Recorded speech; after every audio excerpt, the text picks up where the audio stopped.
Hi everyone, it's Top Romance here. Before you watch this video, could you please take 3 seconds to like the video and subscribe to the channel? It really motivates me to create more high-quality videos. Thank you so much. I wish you all a wonderful day. A young woman felt like she was falling through water. Thoughts continuously flashed through her mind. Gooseran. For some inexplicable reason, she suddenly opened her eyes. Her inner monologue continued. Bound to this stupid, rich system, she placed her hands on her hips and interrogated the strange object before her. Tell me, how can I go back? The system beamed at Gooseran and replied, Little Miss's mission is to conquer the male leads. The sound of spend money echoed continuously in the space. Gooseran thought, by the company. Me, sitting on a throne, mountains of money before me, a towering company behind me. In another scene, sharp, angular stones plummeted from the sky, smashing into skyscrapers. Gooseran, unhurried, weapon in hand, stood atop a base, surveying the surroundings. She thought, by the base. Then, in a distant, ancient setting, adorned in period clothing, she gestured towards a bustling tavern and thought, by this whole district. Following these scenes, Gooseran, now clutching money, exclaimed in frustration, Damn it, why can't I spend all this money? As she raged, money continued to rain down from the sky, pelting her head. The system, seemingly unconcerned by her anger, offered a cheerful suggestion. Little Miss, a white lotus face is also essential. Upon hearing the system's prompt, Gooseran, like an obedient student, immediately put it into practice. She delivered a resounding slap to the white lotus and, glaring at the woman before her, demanded,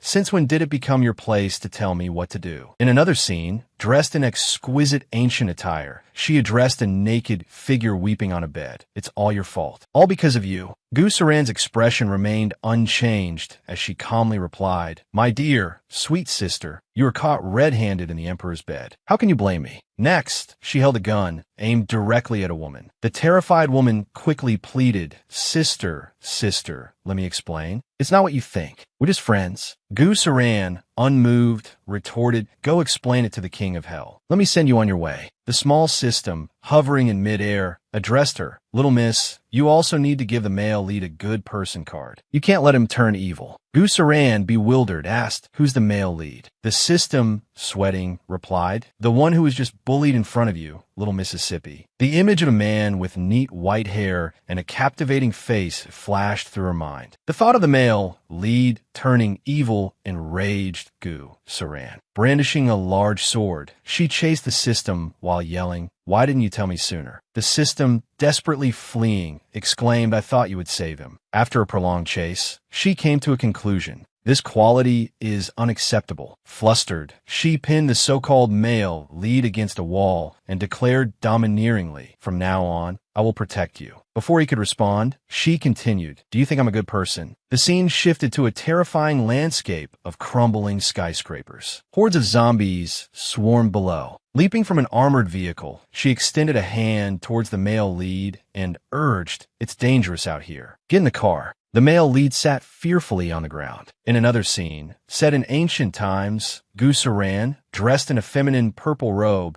yet acting with a distinctly masculine air, wrapped an arm around the waist of the man before her. Careful, she said, You almost fell. Before he could respond, she asked, Do you think I'm a good person? The man hesitantly replied, I don't think so. Hearing this, Gooseran sighed, Damn it, reborn again. Under a star-filled night sky, a shooting star streaked across the darkness above a luxury apartment complex. Gooseran stood in the night, arms crossed, observing the strange object before her. Who are you? She asked. The strange object didn't hesitate. Smiling brightly at her, it introduced itself. Hi, Mississippi. I'm your Tyrant King system. I specialize in helping you complete missions. Only you can see me. Confused by the object's introduction, Gooseran asked, What kind of missions are we talking about? A screen suddenly appeared. The system, now transformed into a teacher, began to explain. The Tyrant King system helps you upgrade your body, complete conquests, and become the victor. You were framed, so you'll spend money and then emerge victorious, wearing a crown. After listening to the explanation, Gu Saran looked at the system with a mocking expression. Why should I listen to you? She scoffed. Play this childish game. The system, unfazed by her disdain, floated closer and perched on her shoulder. Because, it continued, only by completing missions in different worlds can you return to reality. And if you don't spend money, you'll be punished. If you want to survive, you have to spend diligently. As soon as it finished speaking, the system shocked her with 10,000 volts. Gu Saran, reaching for a fruit knife on the table, said slowly, "Do you think I'm someone who compromises easily? No one can control me." With that, she plunged a knife into her chest with all her might. The system, horrified, cried out, "Mississippi, calm down. This won't work." Gu Saran's eyes slowly drifted closed as she lost consciousness. Just before she blacked out, the system said, "No matter how you die, you'll be revived at the point of death." With that, she fainted. After an unknown amount of time, Gu Saran woke up. Sitting up slowly, she placed a hand on her chest, thinking, "Didn't I just come back to life? That damn system is trying to trick me." Looking around the room in confusion, she wondered, "Where am I?" As she questioned her existence, the system reappeared, holding 2 pom-poms. "Mississippi, welcome back." It cheered. "To complete the mission again. Only by completing the mission and dying can you enter the next world." Gu Saran's face darkened. Glaring at the system, she said, "So it wasn't a dream. Tell me, what's the situation now?" After a moment of regaining its composure, the system quickly replied, "All right." Placing a hand on Gu Saran's forehead, it continued, "Please receive the plot." Gu Saran closed her eyes. Images and information flooded her mind. The original host's name was Gu Saran. She came from an ordinary background, dropped out of high school, and was now a C-list actress. Because she refused to comply with the unspoken rules of the entertainment industry, the third female lead role, originally hers, was snatched by her roommate, Lou Man-Man. An image flashed of Lou Man-Man getting into a luxury car with a wealthy sponsor. Then, at a party, Lou Man-Man clung to the assistant director, whining coquettishly. "We agreed, assistant director," she said. "The third female lead role in Imperial Consort, purified is mine." Gu Saran could only stand by and watch as her role was taken away. From then on, Lou Man-Man's career soared. She received countless awards. Applause and praise from the audience rained down upon her. But the story didn't end there. Gu Saran was then framed by Lou Man-Man, enduring a barrage of rumors and gossip linked with various male celebrities. Newspapers debated the scandal daily. Bold headlines screamed about the original Gu Saran, C-list actress Gu Saran, seen entering hotels with multiple men. Is it a moral behavior or her true nature? The articles were accompanied by photos of a woman surrounded by men of varying ages and appearances. Gu Saran clutched her phone, tears streaming down her face as she scrolled through the hateful comments online. Ultimately, not only was her reputation ruined, but she also suffered intense public criticism. Covering her mouth, unable to stem the flow of tears, she cried, "Why are they doing this to me?" Finally, unable to bear the pressure, she chose to leave this world. Thus, the original Gu Saran's final wish was for someone to avenge her and take revenge on Lou Man-Man. At this point, the system announced the first mission: spend 10 million within an hour. The conditions were strict: no throwing the money away, donating it, or gifting it. Hearing the amount, Gu Saran was jolted awake. Gu Saran furiously choked the system, yelling, "Spend 10 million in an hour. Are you kidding me?" If she hadn't needed the system to return home, she would have punched it. Gu Saran decided to meet with a director at a cafe. Under the crescent moon, a conversation echoed from within the cafe. An older man's voice said, "Miss Gu, I've told you many times, you're not suitable for this role." Inside, Gu Saran sat across from the man. He continued, not giving her a chance to speak, "Perhaps we can collaborate on another opportunity in the future. I'm very busy. If there's nothing else, I'll be going." Gu Saran calmly lifted her cup and said, "I'll invest 10 million. The man across from her, hearing this, also lifted his cup, then took off his hat and asked, "What did you just say?" Gu Saran, holding a small wooden tray in front of her, repeated, "I said I want to invest 10 million. Upon hearing this, the man couldn't help but spit out his drink. After composing himself and wiping his mouth with a napkin, he coughed and said, "Miss Gu, are you joking with me?" Gu Saran lowered her hand and calmly replied, "I'm very busy. I don't have time to play games with you." Hearing her assertive tone, the director fell into thought. This girl is quite beautiful. Could she have a wealthy backer? I can't underestimate her. After considering, he looked at her, rubbing his hands together nervously. "Please forgive my earlier blindness," he said. "May I ask, Miss Gu, when will the 10 million be transferred?" Gu Saran, without hesitation, lifted her phone and replied, "Right now." After a few moments of tapping on her phone, a notification pinged. The message read, "The maximum transferable amount to card number 4926 is 5 million per day. Transfer of 10 million failed. Please visit your nearest bank to complete the transaction." After staring blankly at the message, the system appeared beside her. "Time's up. Mission to spend 10 million failed. Congratulations, Big Sister Gu, you've unlocked a double mission." The system then threw confetti and continued. "Now, please spend 20 million in the next hour." Gu Saran slammed her fist on the table, her face darkening. They doubled the amount and cut the time in half. She exclaimed. The director, startled by her outburst, thought, "Is she having second thoughts?" Just as he finished this thought, Gu Saran grabbed his hands and said, "Director." Then, forcing her brightest smile, she continued, "Could I perhaps invest another 10 million? The director, after a moment of stunned silence, quickly recovered and replied, "Of course." Certainly. With his agreement, Gu Saran practically dragged him along like a sack of potatoes towards the bank. "Come on, let's hurry," she urged, her pace brisk. The bewildered director, struggling to keep up, could only wonder what whirlwind had just swept him up. As they rushed through the night,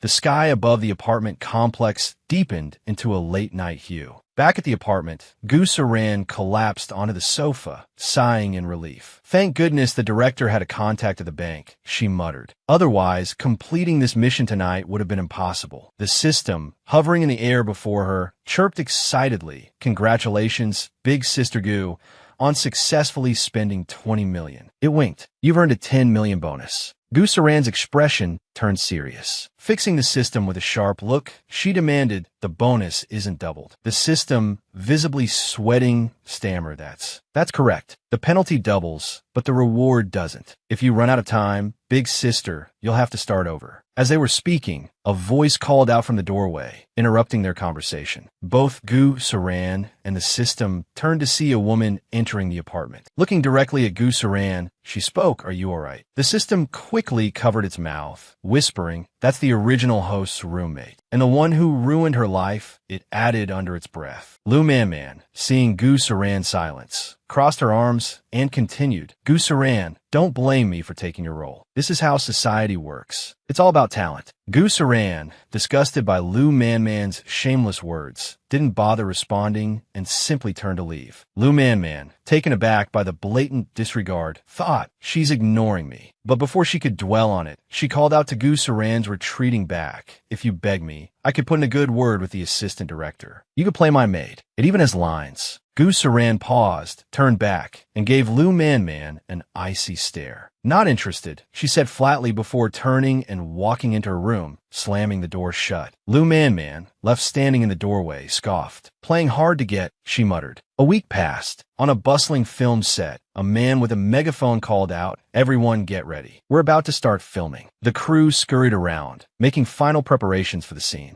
Gu Saran arrived on set, causing Lu Man to exclaim in surprise, "What are you doing here?" Gu Saran responded indifferently, "None of your business." Lu Man crossed her arms, a sneer twisting her lips. "You rejected my offer for a role before. Now that filming has started, what are you doing here?" Tired of Lu Man's incessant prattle, Gu Saran shot her a withering look. "Good dogs don't block the path," she said coldly. Lu Man, shocked and then enraged, raised her hand towards Gu Saran. "How dare you call me a dog?" she shrieked. But before her hand could connect with Gu Saran's face, Gu Saran intercepted it, twisting it sharply and sending Lu Man sprawling to the ground with a yelp. The commotion drew the attention of the surrounding crew. A man rushed forward, crying out, Man. He quickly knelt beside her, gathering her into his arms. "What happened? Are you hurt?" he asked anxiously, noticing her clutching her wrist. Lu Man, nestled against him, began to sob dramatically. "She attacked me, assistant director. She just attacked me for no reason." The assistant director, his face darkening, glared at Gu Saran. "Gu Saran," he thundered, "casting decisions are made by the production team. Why are you harassing Man? Apologize to her immediately. If you don't, I'll call the police and report you for assault." Hearing this, Gu Saran leaned in, her gaze piercing the assistant director. "Where?" she asked, her voice dangerously low, Do you get the nerve to speak to an investor like that? Man, still cradled in the assistant director's arms, burst into laughter at Gu Saran's claim. She cackled, pointing a finger at Gu Saran. Assistant director, did you hear that? She's claiming to be an investor. The man beside her joined in the laughter. Ha ha ha, penniless as she is, she must be dreaming in broad daylight. He sneered, his face a mask of disdain. She refuses a toast, only to be forced to drink a forfeit. Amidst the chaos, the director arrived. What's going on here? He boomed, his voice cutting through the air. The crowd, still engrossed in the drama, barely registered his presence. Only the assistant director noticed the approaching figure. He hurried over, whispering urgently, "Director, someone's causing trouble. I'll call the police and have her arrested immediately." The director waved a dismissive hand. "Whoever's causing trouble, get rid of them. Don't let them be an eyesore." Yes. The assistant director stammered, eager to please. The director then approached Gu Saran, bowing his head respectfully. "Miss Gu, you're here. I was supposed to pick you up. I apologize for not seeing you earlier." The assistant director, witnessing the director's deferential behavior towards the woman he'd just insulted, froze, his face draining of color. Seeing that the assistant director hadn't moved, the director turned back and yelled, "Get rid of whoever's causing trouble. Don't let them be an eyesore." The assistant director stammered, Yes. Still hesitant, the director pointed towards Man, who had been standing silently to the side. "Her," he barked. Man, seeing herself singled out, frantically waved her hands. Not me. I'm Man, the third female lead." Gu Saran finally spoke. "The troublemaker the assistant director is referring to as me." Both the director and Man stared at her in astonishment. "Huh?" The director blurted out, dumbfounded. The director stroked his chin thoughtfully. "That's right, Man. This is the one who stole the third female lead role from our Golden Goose." He turned to Gu Saran, speaking quickly. "A misunderstanding. It must be a misunderstanding, Miss Gu. Please don't mind it." He then whirled around and slapped the assistant director across the face. "What are you doing?" he roared. The assistant director yelped in surprise. "Ow." Turning back to Gu Saran, the director said, "This Miss Gu is not only the second female lead in our production, but also our biggest investor." The two who had been mocking Gu Saran moments before gaped at her, the assistant director's face now a sickly green. Before either of them could speak, the director continued, "Apologize to Miss Gu now." The assistant director, bowing deeply, stammered, "I apologize, Miss Gu." Man stood frozen, speechless. The assistant director grabbed Man's arm and forced her to bow. "You've killed me," he hissed under his breath. "If you still want the third female lead role, apologize." Man gritted her teeth. "I apologize, Miss Gu." Gu Saran, having heard their apologies, turned and walked away without a word. "Miss Gu," the director called after her, "I sincerely apologize. Please don't mind them." He gestured toward the path. "This way, please." Man, seething with rage, watched Gu Saran's retreating figure. The assistant director placed a hand on her shoulder. Man, he warned, "I don't know what feud you have with her, but you'd better swallow your pride for now." Stung by his warning, Man clung to the assistant director, her voice a syrupy whisper. "She puts on such an act, pretending to be so high and mighty. Who knew she had a sugar daddy?" She traced patterns on his chest, bringing money here to show off. How impressive. The assistant director grabbed her hand, his face contorted in disgust. "Do you think everyone is like you?" He spat. He flushed, his expression a mask of sleaze as he watched Gu Saran walk away. Even if she does have a sugar daddy, getting him to invest 20 million yuan shows she's got some skill. He shrugged Man off. "You're on your own," he said dismissively. Man's brow furrowed. Men are all the same, she thought bitterly. One dish isn't enough, they always want more. But she still needed the assistant director. She couldn't afford to offend him. "Wait for me, assistant director," she called, hurrying after him.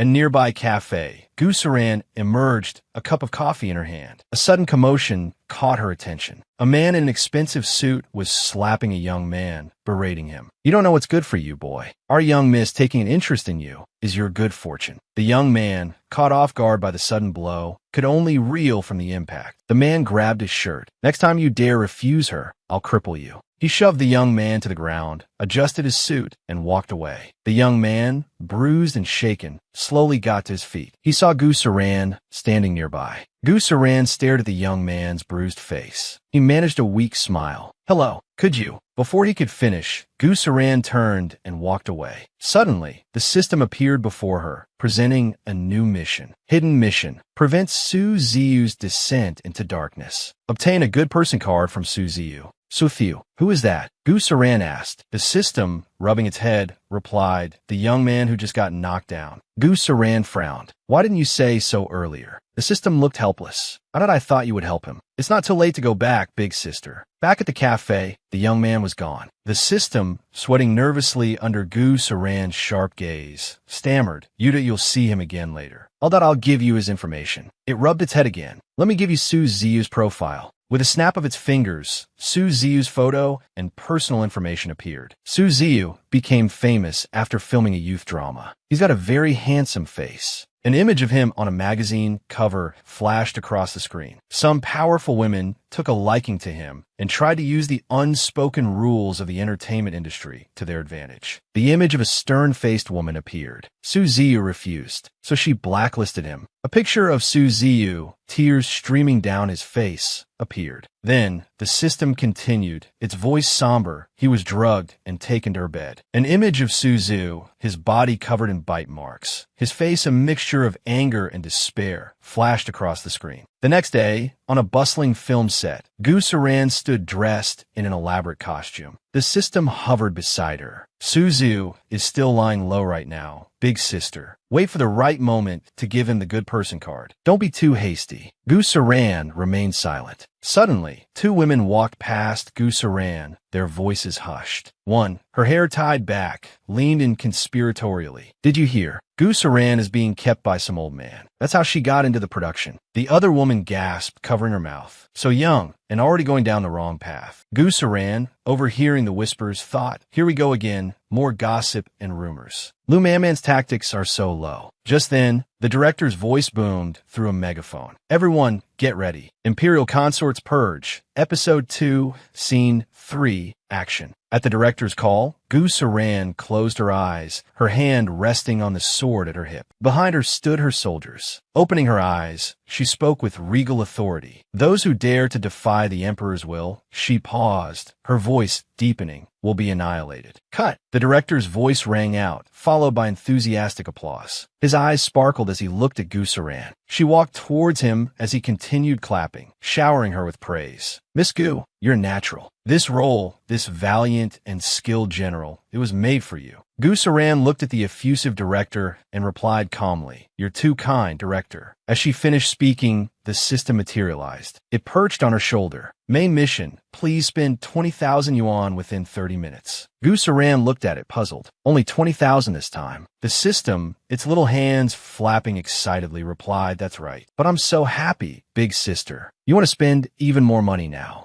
It floated up, looking at Gu Saran. If Big Sister fails 7 missions, the amount will double. Gu Saran, stretching her arms, replied casually, No need. Then, with a determined glint in her eye, she added, I won't give you the chance to double it. At the film and television city, Gu Saran ran with all her might. Passers-by gasped, snapping pictures. Is that a cosplayer? She's so beautiful. Quick, take a picture. Gu Saran, focused on her mission, hurried on, unaware of the attention she was attracting. Her back receded into the distance. Inside an ice cream shop, a cheerful voice called out, Welcome. The employee stared, bewildered, at the costumed figure before her, who was still catching her breath. Excuse me, but she began, but Gu Saran cut her off, holding up 2 fingers. Your most expensive ice cream. 20,000 yuan worth. The employee, stunned, stammered T20,000. The system's voice suddenly rang out beside Gu Saran. Big sister, only 30 seconds left. Shut up, she snapped, startling the employee. All right, away. The employee responded nervously. Gu Saran quickly pulled out her phone and scanned the payment code, entering 20,000 yuan. The ice cream shop's register chimed, confirming the payment. The employee stared blankly at the register, then at Gu Saran, who turned to leave. Deliver it to the set of Imperial Consorts Purge, she instructed. As she walked away, the employee, still in shock, muttered, What just happened? Am I a robot? Where am I? Back in the film set's rest area, a woman with tied-back hair held a bottle of water, gushing, Man, you're so thoughtful, bringing iced water for the crew. Another woman chimed in, yeah,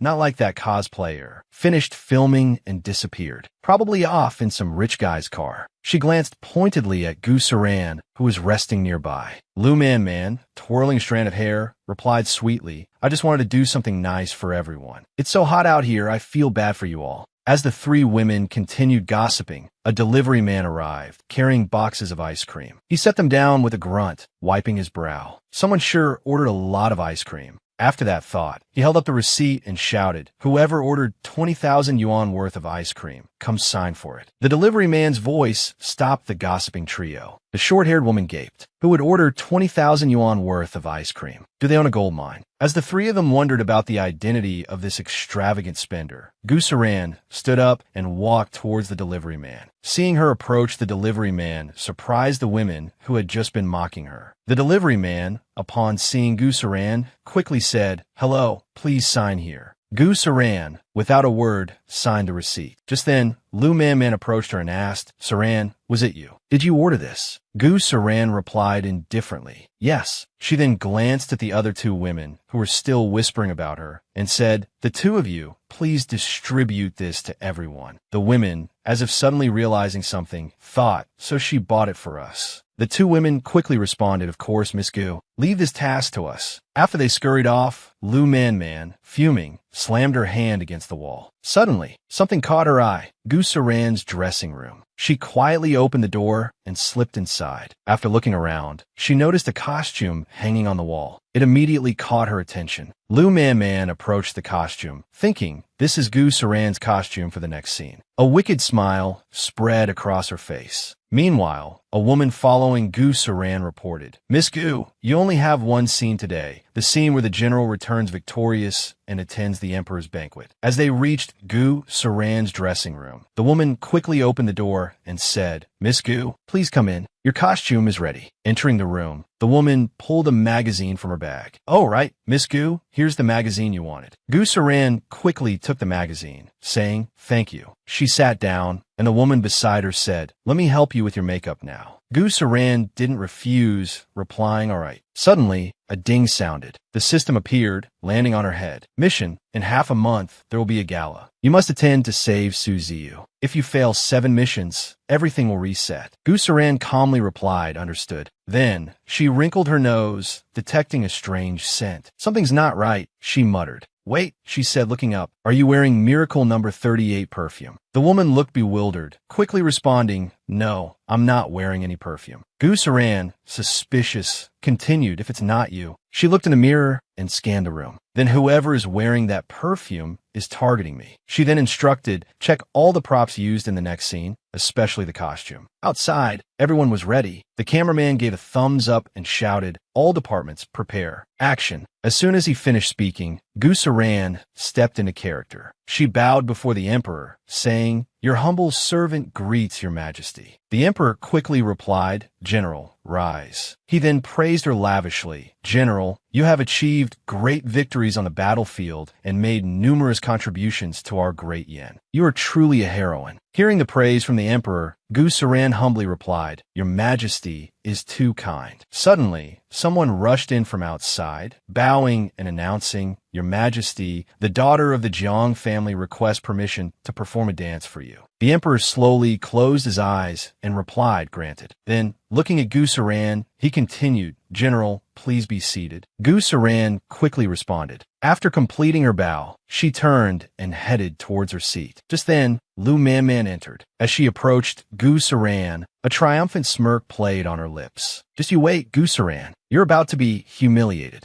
But as they passed each other, Gu Saran murmured, thank you for tampering with my costume. Disappointed you, didn't I? Lu Man's mind reeled in shock. Before she could recover, Gu Saran's foot subtly caught the hem of Lu Man's elaborate gown. Completely unaware, Lu Man stumbled. As she was about to make an undignified acquaintance with the floor, Gu Saran swiftly turned and caught her, but not without a touch of mockery. Careful there, Miss Lu, she said, her voice laced with irony. Off to the side, the assistant director, sensing something amiss, turned to the director beside him. Director, He whispered, "This isn't how the scene was written." However, the director, thoroughly enjoying the unfolding drama, frowned at the interruption. He rounded on the assistant director, delivering a sharp slap to the back of his head. "Shut up," he roared. The assistant director, reeling from the unexpected blow, cried out, "Ow." Meanwhile, Gu Saran released Lu Man, letting her crumple to the floor. "Can't even walk straight," she quipped, "and you think you can dance." Lu Man, landing with a thud, let out a yelp of pain. The actor playing the Emperor, witnessing the unscripted scene unfold, wiped beads of sweat from his brow. This isn't in the script. Why isn't the director stopping them? He cleared his throat, attempting to regain control of the situation. Someone, he commanded, help Miss Lu to her feet and fetch a physician. Outside, the director grabbed a megaphone. "Cut! Cut!" he yelled. "That's a wrap on this scene. Moving on." As soon as the director called cut, Lu Man scrambled to her feet. "Director," she shrieked, "that's not how the scene was supposed to go. Gu Saran tripped me." The director, now in a difficult position, rubbed his chin thoughtfully. "Miss Lu," he said, his eyes closed, "in this scene, you were simply supposed to portray Miss Jiang. Aside from not performing the dance and exiting a bit too quickly, everything else was perfectly reasonable." The assistant director, nursing a growing lump on his head, looked at him with a pained expression. After a moment of contemplation, the director opened his eyes. In fact, he declared, it was even more engaging than the original script. Lu Man stared at him, speechless. As Gu Saran turned to leave, Lu Man blocked her path. "Don't you walk away," she demanded. "Did you do that on purpose?" Gu Saran simply shrugged. "Yes," she replied calmly. "So," stunned by Gu Saran's casual admission, Lu Man turned to the director, pointing at Gu Saran. "Director," she cried, "did you hear that? She admitted it. She did it on purpose." The director and the assistant director, however, feigned deafness. "Did you hear something?" the director asked his assistant. "Nope," the assistant director replied, playing along. "My hearing hasn't been so good lately." The director then slung an arm around the assistant director's shoulders and led him away, chuckling. "You're a quick learner, aren't you?" he said. Lu Man, left fuming, stamped her foot in frustration. "Arg!" she screamed, grinding her teeth. "Just you wait, Gu Saran. This isn't over." Meanwhile, in a small apartment, Su Ziyu sat huddled on the sofa. A woman, his manager, stood before him, holding an invitation. "Su Ziyu," she said, "you're going to this party, whether you like it or not." Su Ziyu mumbled, "I don't want to go." His manager exploded, throwing the invitation at his head. "What?" she shrieked. Su Ziyu remained silent. His manager continued her tirade. "I've been cursed with the worst luck imaginable, having to manage you," she yelled, jabbing a finger at him. "Look at you, acting all high and mighty. Everyone in this industry has to play the game. If you want to make it big, you need connections, you need backing." Then, with hands on her hips, she looked down at him disdainfully. "Without these things," she continued, "you're nothing." With that, she turned and stormed out, slamming the door behind her. After a moment of reflection, Su Ziyu stared blankly at the crimson invitation in his hand. A dark expression settled on his face as he thought,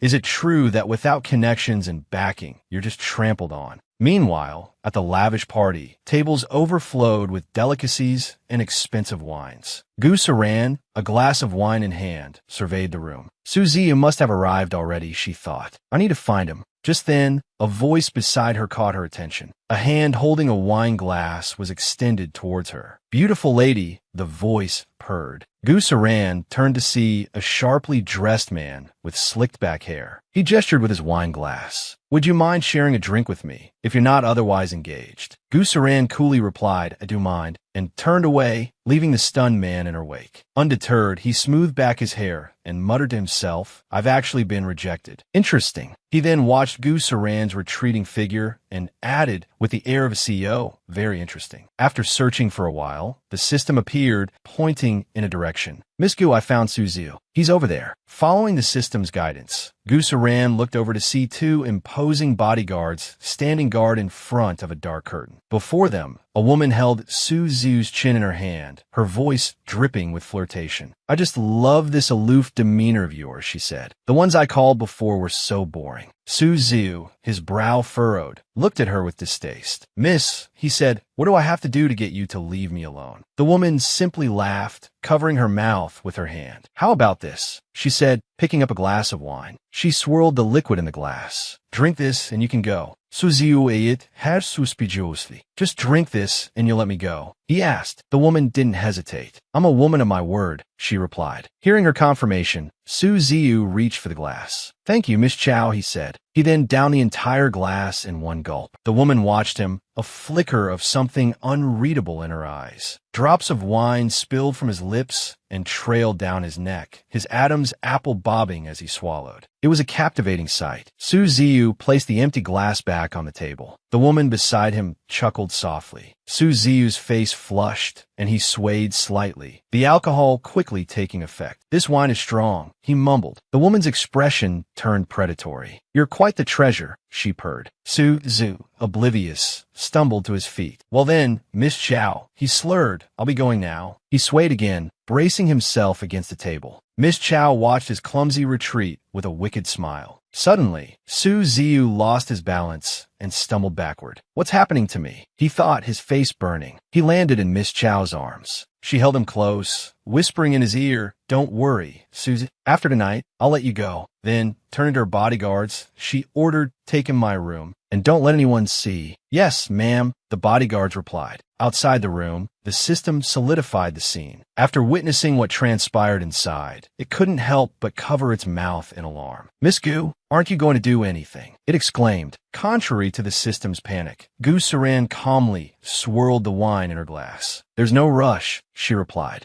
Meanwhile, inside a room, a voice groaned. "So hot." Su Ziyu lay on the bed, desperately tugging at his clothes. "So hot." He moaned again. Gu Saran, after observing his actions, simply crossed her arms and remained silent. After a moment, she looked at the tall, writhing figure on the bed and thought, "This is a headache. Should I take him to the hospital? Or maybe just douse him with water?" After some deliberation, she stood up. "I should probably just get him some water," she decided. The sound of rushing water echoed from the bathroom. The sound of the running water gradually roused Su Ziyu from his drug-induced haze. He slowly sat up and grabbed a nearby golf club. He stumbled towards the bathroom. Just as the door opened, Suzu, eyes still closed, swung the club at Gu Saran. Gu Saran, momentarily surprised, quickly caught the golf club with her hand, frowning at the man before her. Having failed to hit his target, Suzu opened his eyes. Seeing Gu Saran, he exclaimed, "It's you." Then, panic setting in, he stammered, "What are you doing?" Seeing him feigning the appearance of a damsel in distress, Gu Saran raised an eyebrow. "You attacked me," she said, "and you're asking me what I'm doing." Sensing the escalating tension, the system quickly materialized. "Miss Gu, you can't hurt him," it cried. Then, looking at the flushed, delirious Suzu, it warned, "If he dies, you have to start all over again." After listening to the system's rambling, Gu Saran wrapped her arms around Su Ziyu's waist. The golf club clattered to the floor as he collapsed against her, unconscious. However, in this compromising position, Suzu nuzzled his face against her neck. Gu Saran's face darkened. She glared at the unconscious man draped over her, thinking, "I must maintain control." In stark contrast to Gu Saran's predicament, Miss Chow stood in her meticulously prepared, yet empty, room, hands on her hips, fuming. The two bodyguards who had carried Su Ziyu in stood silently, afraid to speak. After a moment, she turned to them, demanding, "Where is he?" One bodyguard scratched his head. "We brought him to your bed, miss," he replied. "How could he disappear?" The other bodyguard remained silent, his head bowed. After hearing their explanation, Miss Chow pointed furiously towards the door and roared, "Find him, now!" The bodyguards, drenched in sweat, scrambled out of the room, stammering, "Yes, Mississippi. Yes, Mississippi." Once alone, Miss Chow's face contorted in rage. How dare someone steal from Chow Shun? She seethed. "I'll see how many lives she has to spare." Meanwhile, in the bathroom, droplets of water dripped steadily into the bathtub, the rhythmic plink, plink, plink breaking the silence. Submerged in the tub, Su Ziyu's eyes remained closed. So cold. The water's so cold, he thought. He slowly opened his eyes, his mind gradually clearing. He looked around in confusion. How'd I get here? He wondered. He then noticed a neatly folded set of clothes on a nearby chair. The AI must have left these here for me. Was it the girl from yesterday? He mused. After washing and dressing, he stepped out of the bathroom. Gu Saran, who had been reading a magazine, looked up. "You're awake," she said. Seeing the person before him, Suzu looked at her with a gentle expression. While buttoning his shirt, he spoke in a flustered tone. It was you who saved me. Aren't you afraid of offending Chao Xuan? She's the esteemed daughter of the Chao family. But Gu Saran showed no sign of fear. She calmly picked up a glass of water, looked at him, and said, "AI, are you talking about the girl from last night?" After confirming the person being referred to, Gu Sarin gently placed the glass of water down and asked, "Why should I be afraid of her?" Then she slowly stood up and continued, "Besides." She walked slowly towards him, pressing him against the wall, one hand preventing his escape. In a cautionary tone, she said, "Remember my name. It's Gu Saran." Before he could reply, Gu Saran brought her face close to his and continued, "From now on, I will protect you." Her actions caused Su Ziyu to break out in a cold sweat. He avoided her determined gaze and stammered, "Oh, what? What do you want to do?" Seeing his reaction, Gu Saran rubbed her head with one hand while mentally connecting with the system. What was the mission again? Receiving the signal, the system appeared, angrily saying, "Make him think you're a good person, big sister. How could you forget such an important thing?" The system's scolding displeased her. Frowning, she shot a sharp glare at it. "It's been a while. It's normal to forget, isn't it?" Her murderous gaze made the system tremble. It stammered, "All right.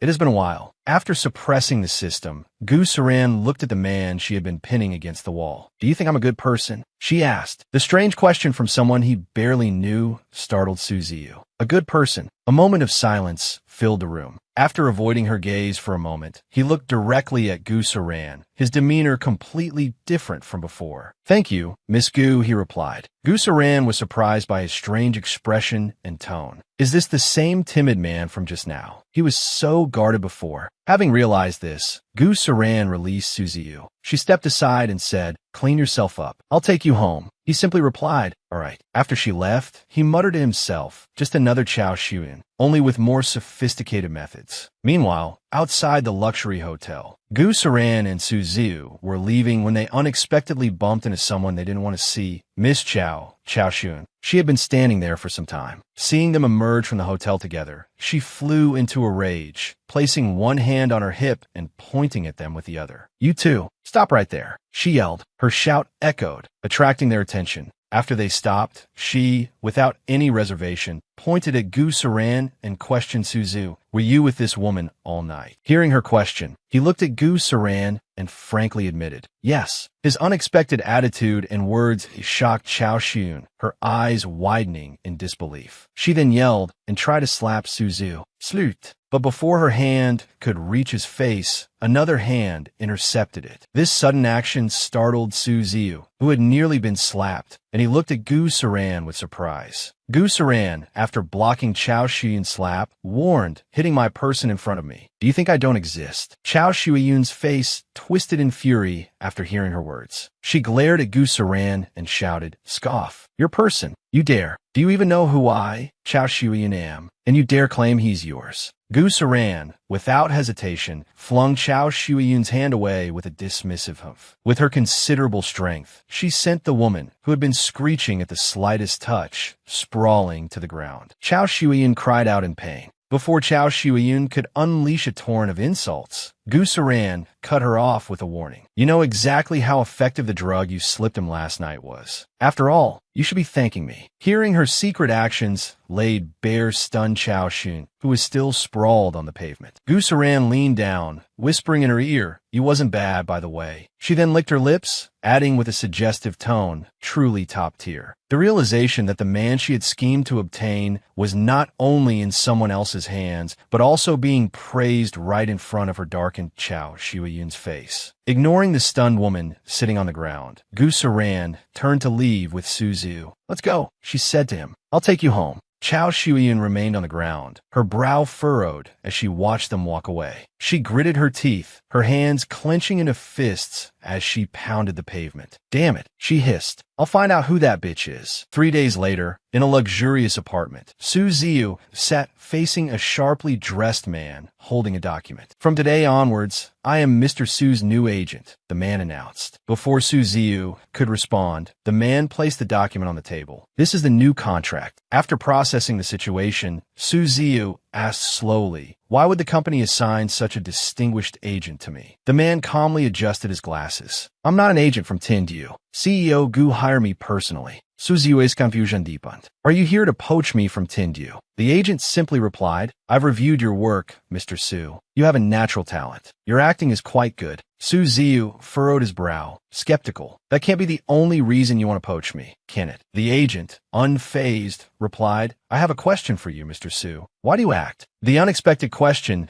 made Su Ziyu pause, his hands clenching in his lap. After a moment, he composed himself and replied, acting is my dream. It's my passion, my belief. Hearing the desired answer, the agent continued, I happen to be the person who can help you achieve that dream. He stood up and extended his hand. So, shall we work together? Su Ziyu hesitated, raising a hand to stop him. But I'm still under contract with Tindyu. The termination fee would be astronomical. The agent, unperturbed, pulled something from his pocket. CEO Gu said you're worth it. He produced a pen and offered it to Su Ziyu. You have a choice to make. Join me or refuse. Su Ziyu considered the offer seriously. If he lost this gamble, he would simply be moving from one company to another. But if he won, after a moment of deliberation, he took the pen. He signed a prepared contract. After finalizing the details, he saw the agent out, bowing his head in gratitude. Thank you, Mr. Bowie. I look forward to working with you. He didn't reply to Su Ziyu's words. Instead, he pulled out a key and handed it over, saying, this is the key to your new apartment. Pack your things. Someone will be here shortly to help you move. Su Ziyu was stunned into silence. But after taking the key, he couldn't help but feel suspicious. Why does that woman seem more and more enigmatic? He wondered. Meanwhile, in a luxurious high-rise building, the woman trailing behind Gu Saran continuously updated her. CEO Gu, Huang Fai Quinton has invited you to their party as the second female lead and an investor. Without a moment's hesitation, Gu Saran replied, not going. After a short drive, they arrived at their destination. Two female employees opened the doors and bowed in greeting. Inside, 2 rows of employees stood at attention. As one, they boomed, welcome CEO Gu. Gu Saran walked in, her expression cool and collected. Sit down. Let's begin the meeting, she commanded. Yes, CEO Gu. The employees responded quickly. The agent who had just left Su Ziyu's place returned. Handing a document to Gu Saran, he reported, CEO Gu, Tindyu has offered a contract termination fee of 80 million NDT. This is a copy. Gu Saran took the contract. The agent continued, bowing his head slightly. I suspect they falsified the contract, but I haven't found any proof yet. Just as he finished his report, the system appeared,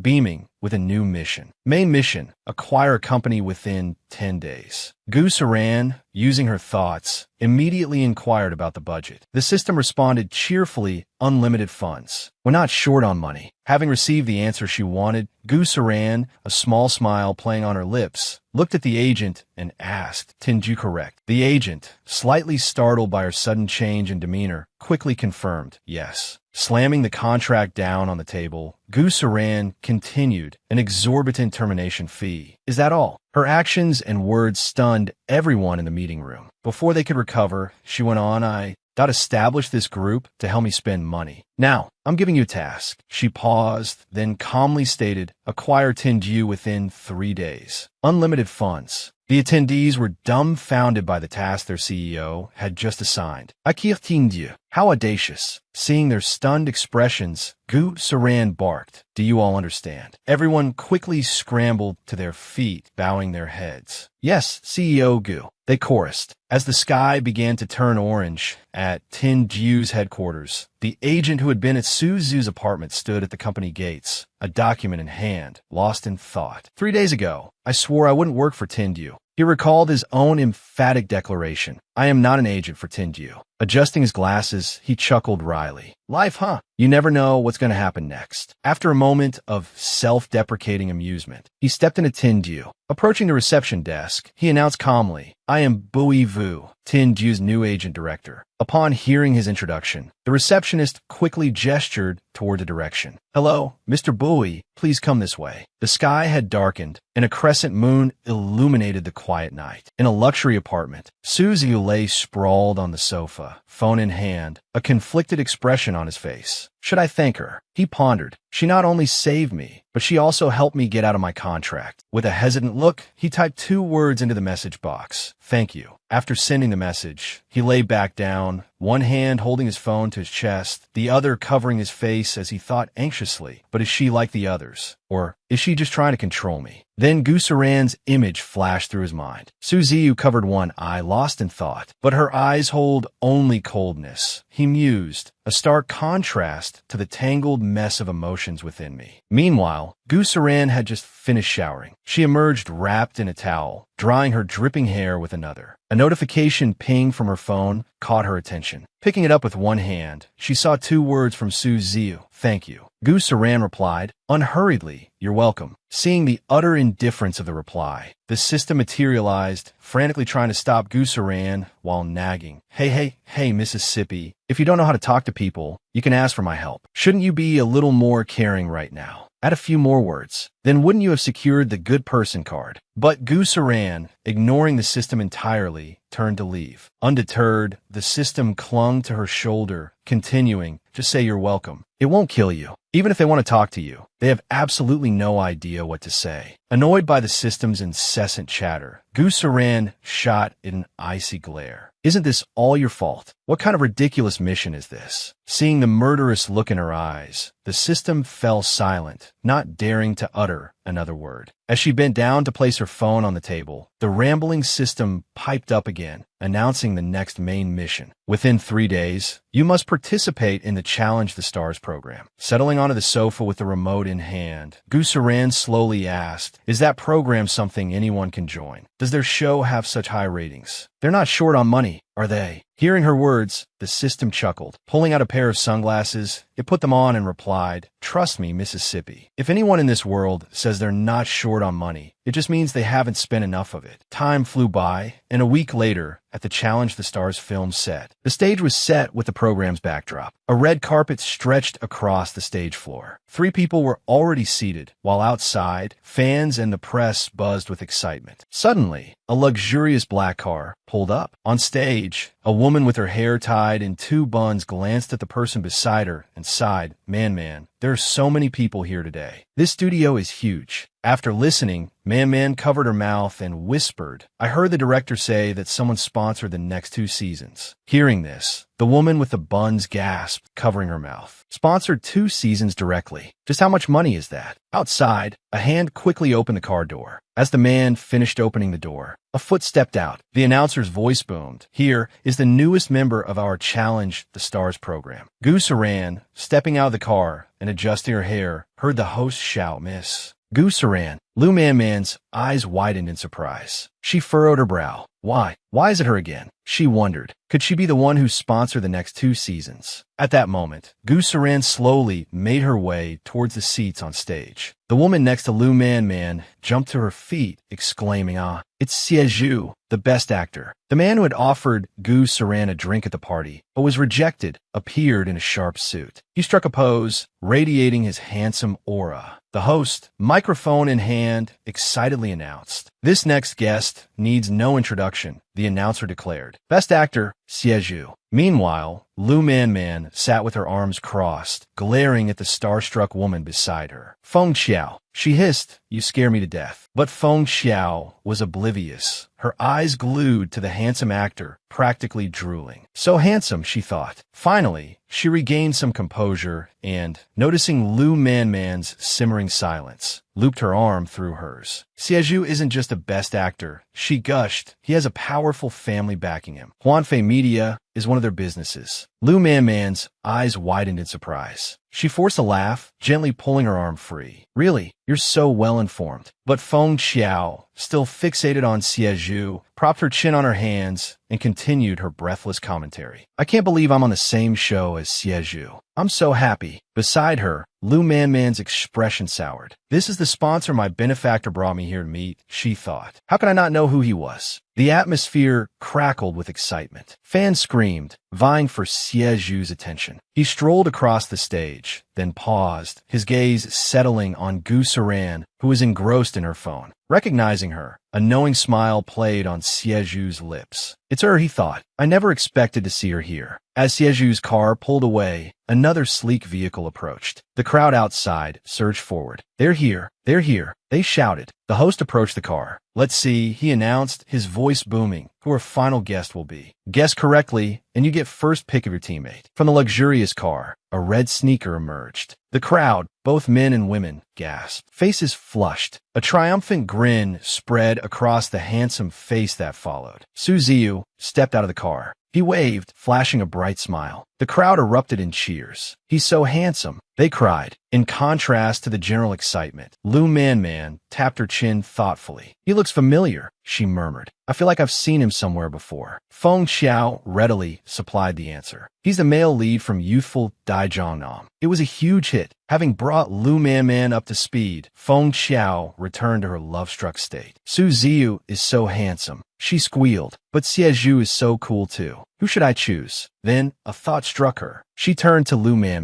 I heard Su Ziyu's career was sabotaged by Tin Jiu, she said. Lu Man crossed her arms, a look of disbelief on her face. No way. They'd sabotage someone that gorgeous. Are they insane? Before Lu Man could respond, the host's voice cut through the air. Next up, it's time for the team selection, he announced. The contestants rose to their feet. The first to choose a teammate, the host continued, is Best Actor Xie Zhu for correctly guessing the name of our final guest. Xie Zhu ran a hand through his hair, a polite smile gracing his features. He stood before Gu Saran and Lu Man. The host's voice rang out. Which female contestant will he choose as his teammate? The question hung in the air, heightening the suspense. Lu Man frowned, watching the scene unfold. What's going on? She wondered. Shouldn't he be coming straight to me? Why is he stopping? Xie expression turned serious. He extended his hand. Lu Man quickly placed her own hand in his, thanking him again. The host's voice boomed. The next contestant to choose a teammate is Miss Feng Xiao. Beaming, Feng Xiao clasped her hands together and looked at the person in front of her. Would you be on my team? She asked. Su Ziyu, bewildered by her enthusiastic approach, held up a hand. I've never been on this kind of show before, he stammered. I'll probably just be a burden. But Feng Xiao, seemingly oblivious to his hesitation, reached out, reassuring him. It's okay. I know. I'll take care of you. Before her hand could reach him, however, another hand intercepted. Feng Xiao's jaw dropped at the unexpected turn of events. Processing the scene before her, she pointed accusingly at Gu Saran, who was now shielding Suzy. Hey, what are you doing? She demanded. Can't you see Su Ziyu and I are forming a team? Gu Saran, unfazed, calmly replied, he's with me. Su Ziyu, at hearing this declaration, blushed crimson, a shy smile playing on his lips. He remained silent. Feng Xiao, practically fuming, put her hands on her hips. What the hell? She yelled.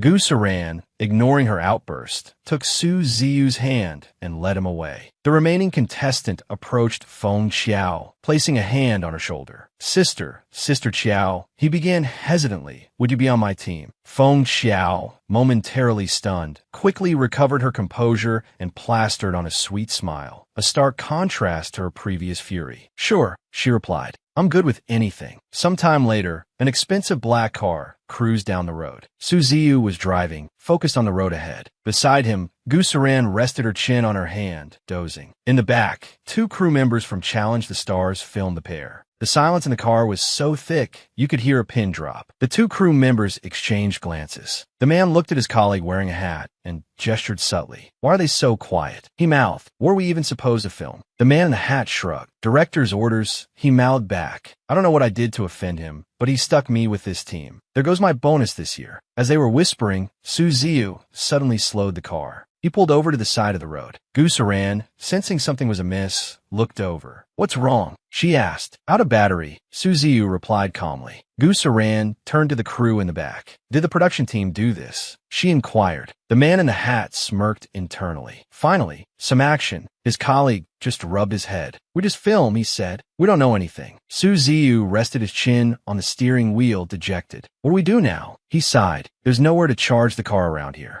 Just then, the system appeared, beaming at Gu Saran, presenting her with a new task. Spend 10 million NDT within 30 minutes. Gu Saran's face darkened. The atmosphere in the car grew heavy. The system, sensing her displeasure, broke out in a cold sweat. Inside Gu Saran's mind, an image flashed. Her chasing the system with a giant dinosaur knife, cursing under her breath. You really know how to pick your moments, don't you? She seethed. The system, running for its metaphorical life, tried to appease her. Miss Gu, let's talk this through. Moments later, Gu Saran, Su Ziyu, and the cameraman walked into a prestigious car dealership. The staff greeted them warmly. Welcome, they chorused. Before they could offer any assistance, Gu Saran raised her hand. I need a car, she stated. 10 million NDT. I'll take it now. The two salespeople froze, exchanging bewildered glances. Turning to each other, the salespeople began whispering. Another streamer filming a video for the internet, one muttered. Look, they even brought a camera crew. The other salesperson rubbed their temples in agreement. Seriously, they sighed. Meanwhile, a new post appeared on Gu Saran's social media feed. Hoping everyone strives for prosperity and turns over a new leaf, it read. This is a reward for all the hard work over the years. The post included a picture of her high-fiving Su Ziyu in celebration. Comments flooded in. A user named Disciple gushed, "Congratulations, Master, on getting a nice car." Another, with the username Elementary School Classmate, chimed in, "Can I get a ride, old friend?" But amidst the congratulations and admiration, a comment from Sold Out in 4 seconds struck a different tone. You guys came to my shop, took pictures, and didn't buy anything, it read. So fake. This, however, was all in the salesperson's imagination. Snapping back to reality, she turned to Gu Saran with a saccharine smile. Photos for WeChat are 200 NDT each, she chirped. Please pay up. Suzu, witnessing the thinly veiled sarcasm, turned to Gu Saran. We don't actually need to buy a car, do we? He asked. We could take other transportation. Behind him, the camera crew continued to film their every move. While Suzu looked worried, Gu Saran simply placed her hands on her hips and addressed the salesperson with a cool indifference. Get your manager, she commanded. The salesperson forced a smile, inwardly scoffing at what she perceived as an act. After a short wait, the manager arrived, bowing deeply as he presented the car keys to Gu Saran. Miss Gu, he said respectfully, here are your keys. Gu Saran, without a word, took the keys and turned to leave, Suzu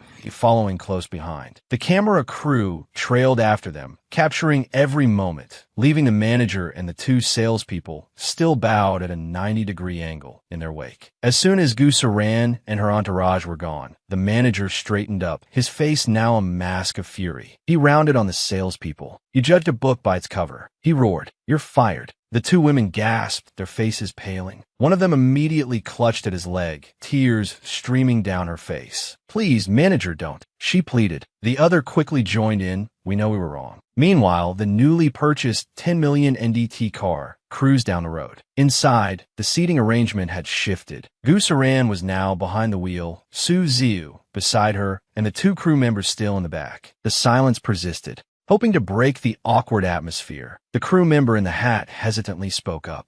Doc, could you maybe do something for the viewers? He suggested, like a surprise. That's what they like. Gu Saran glanced back at him, a questioning look on her face. A surprise, she repeated. His colleague, face flushed crimson, cringed internally, thinking about forced interactions. Gu Saran, however, simply closed her eyes and took a deep breath. Opening her eyes, she said with newfound determination, understood. She then pressed a button, activating the car's sport mode. The engine roared to life. Outside, the other car slowed to a stop at a red light. Gu Saran's car, however, became a blur of motion, swerving sharply to the right, leaving the other drivers wide-eyed and breathless. Inside the speeding car, Gu Saran wore a confident smirk as she navigated the chaotic turns. Beside her, Su Ziyu gripped the seatbelt for dear life. In the back, the two crew members clung desperately to their camera, their bodies jostled violently with each swerve. Gu Saran's aggressive driving had everyone lurching precariously. Su Ziyu, eyes squeezed shut, held onto the overhead handle with white knuckles. The crew members fared no better. One slammed against the car door, his hat askew, while his camera collided with the driver's seat. The other, pale and nauseous, clamped a hand over his mouth to fight back the rising bile. In the newly purchased 10 million NDT car, the crew member pressed against the door felt near fainting, a dazed thought crossing his mind. Well, this is certainly a surprise. After this impromptu display of professional racing, they finally arrived at their destination. The 10 million NDT car screeched to a halt, courtesy of Gu Saran's impressive drifting skills. The onlookers stared, dumbfounded by the spectacle. While the host and Feng Xiao were still reeling from the shock, Gu Saran emerged from the car, a picture of nonchalance. After regaining her composure, she pointed at the luxurious vehicle and turned to the host, demanding an explanation. "Why is her car different from ours?" she challenged. The host, sweating profusely, stammered nervously, rubbing his head. "Well, this is—" Before he could finish, Gu Saran cut him off. "I bought this car myself," she declared. Su Ziyu, standing beside her, glanced at her defiant stance. Feng Xiao, the target of Gu Saran's questioning, stared in disbelief. Hands on her hips, Feng Xiao narrowed her eyes at Gu Saran. "This is cheating," she accused. Unfazed, Gu Saran shrugged. "Say what you want," she retorted calmly. "There's no rule against buying your own car." Frustrated by Gu Saran's rebuttal, Feng Xiao scoffed. "So young and so much money," she sneered. "Probably being kept by some rich sugar daddy." At this, Gu Saran's expression hardened. Glaring at Feng Xiao, she replied icily, "That's a disgusting thing to say." While tensions flared between the two women, the cameraman, clutching his stomach, leaned heavily against the expensive car, retching. Gu Saran's words, coupled with the cameraman's sudden illness, caused Su Ziyu to stifle a nervous laugh. After emptying the contents of his stomach,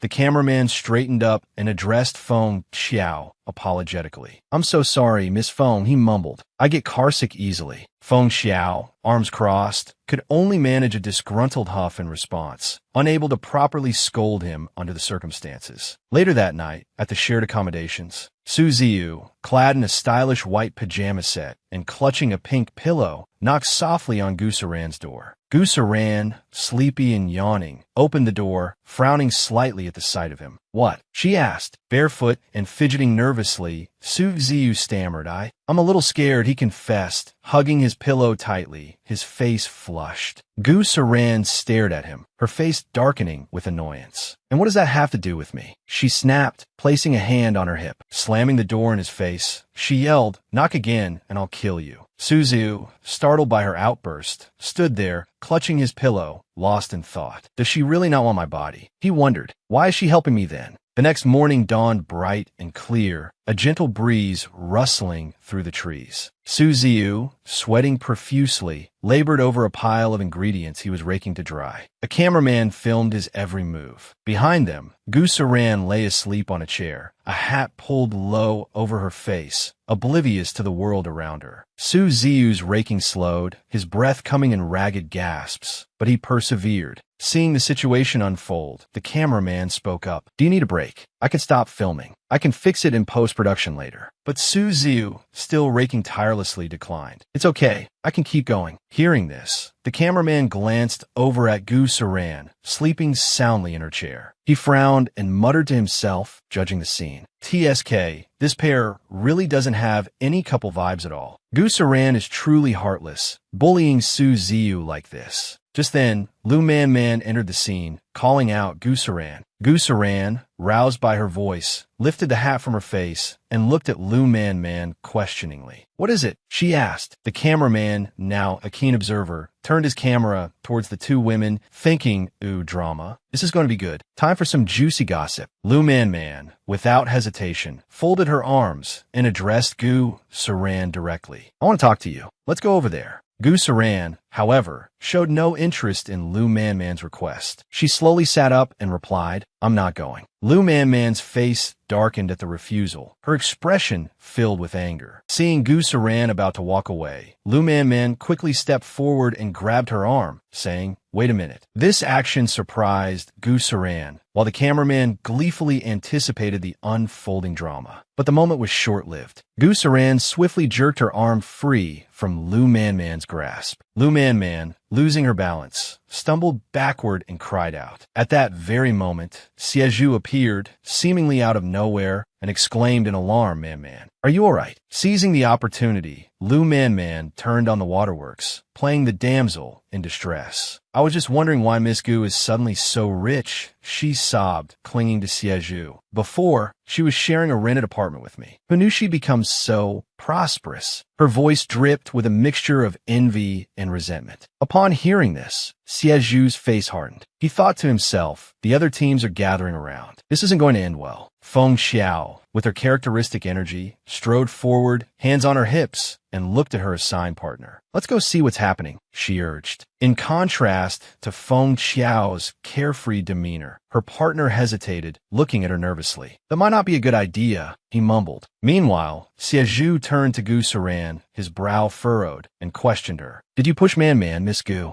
Unfazed by the accusation, Gu Saran calmly replied, "I didn't push her." Seeing her friend being unjustly accused, Feng Xiao stepped in, her voice sharp. "If you didn't push her, did Man-Man push herself?" Seeing Feng Xiao, Lu Man-Man quickly rushed to her side, putting on a weak and innocent facade. "Leave it," she said, feigning forgiveness. "I'm sure Miss Gu has her reasons. I don't blame her." Feng Xiao, exasperated by Lu Man-Man's manipulative act, exploded. What reasons could she possibly have for suddenly becoming rich and acting so high and mighty? She retorted. To quickly resolve the situation, Siezhu extended his hand towards Gu Saran and made a suggestion. "Miss Gu, just apologize and we can consider this matter closed." Suzu, who had been standing silently on the sidelines, looked on with growing unease. He gritted his teeth, his grip tightening on the rake he was holding. Then, he quickly stepped forward, shielding Gu Saran. "Don't bully Saran," he declared. "She's not the kind of person you think she is." His unexpected action surprised everyone present. Gu Saran, now protected by Suzu, looked at him, thinking to herself, "I didn't expect this timid chicken to stand up for me at such a crucial moment." Stepping out from behind Su Ziyu, Gu Saran let out a small laugh. "You all would be wasted in anything other than a palace drama," she remarked sarcastically. Then, rubbing her wrist, she continued, "Fine, believe what you want." With that, Gu Saran's hand shot out with lightning speed, striking Lu Man-Man. Everyone present stared in shock. Siezhu's face paled, while Feng Xiao gasped in disbelief. Gu Saran clicked her tongue disapprovingly at the accusers. Lu Man-Man crumpled to the ground, shrieking, "Ah!" Gu Saran. After the slap, Gu Saran casually dusted off her hands, looking at the surrounding onlookers. "If the AI saw me push her, and I didn't follow through, it'd be a waste, wouldn't it?" Looking down at the woman she just struck, she said nonchalantly, "This time, I did push you. My apologies." After regaining her composure, Feng Xiao rushed forward to help Lu Man-Man up. As she helped her, she glared at Gu Saran, scolding, "Gu Saran, you're being completely unreasonable." Meanwhile, Siezhu, teeth gritted, trembled as he struggled to his feet, his body covered in scrapes. Numb and aching, he stood amidst the simmering tension. Suddenly, a voice from behind them caught everyone's attention. My, what a lively scene we have here." Bu Wei entered, walking towards Su Ziyu. "Su Ziyu, we should touch up your makeup," he said. Startled, Su Ziyu replied, "Oh, okay." The man next to Feng Xiao looked surprised and pointed. "Is that Bu Wei? Could he be Su Ziyu's agent?" Feng Xiao, hearing the unfamiliar name, asked, "Is Bu Wei someone important?" The man eagerly explained, "Siezhu, the best actor, was mentored by Bu Wei." Feng Xiao gasped, covering her mouth. "Oh my god, who is this Su Ziyu?" Contrary to their curiosity, the situation with Su Ziyu was a bit more complicated. Siezhu himself approached, greeting, "Bu Wei, long time no see." Bu Wei turned around and politely replied, "Siezhu, long time no see." However, Siezhu's tone was laced with sarcasm. "I thought you said you weren't going to train any new talent anymore." Bu Wei calmly responded, "You misremember. I said I wouldn't train any new talent for Huang Fei Entertainment anymore." Siezhu was momentarily speechless. He quickly regained his composure, however, and turned back to Bu Wei with a proposition. "Come to Huang Fei. I'll give you better resources." Bu Wei held up a hand, interrupting him. "I am sorry, Siezhu. I don't need them." After his blunt refusal, Bu Wei turned and walked towards Gu Saran, ignoring the stunned Siegu. President Gu, do you need a break? He asked gently. Gu Saran blinked and replied, yes, please. Stunned by what he'd just heard, Siegu thought, President Gu. He stared at their retreating figures, wondering, since when did this person appear in the industry? Meanwhile, Buwei attentively escorted Gu Saran to the car. President Gu, be careful, he said. Witnessing this, Siegu turned to his assistant, Xiedan, and asked, who exactly is this Gu Saran? Xiedan quickly reported what she had found. According to the information, she's the newly appointed CEO of Star Brilliance Entertainment. Sieju's face darkened. So, he muttered. Feng Xiao, also taken aback, looked at Lu Man.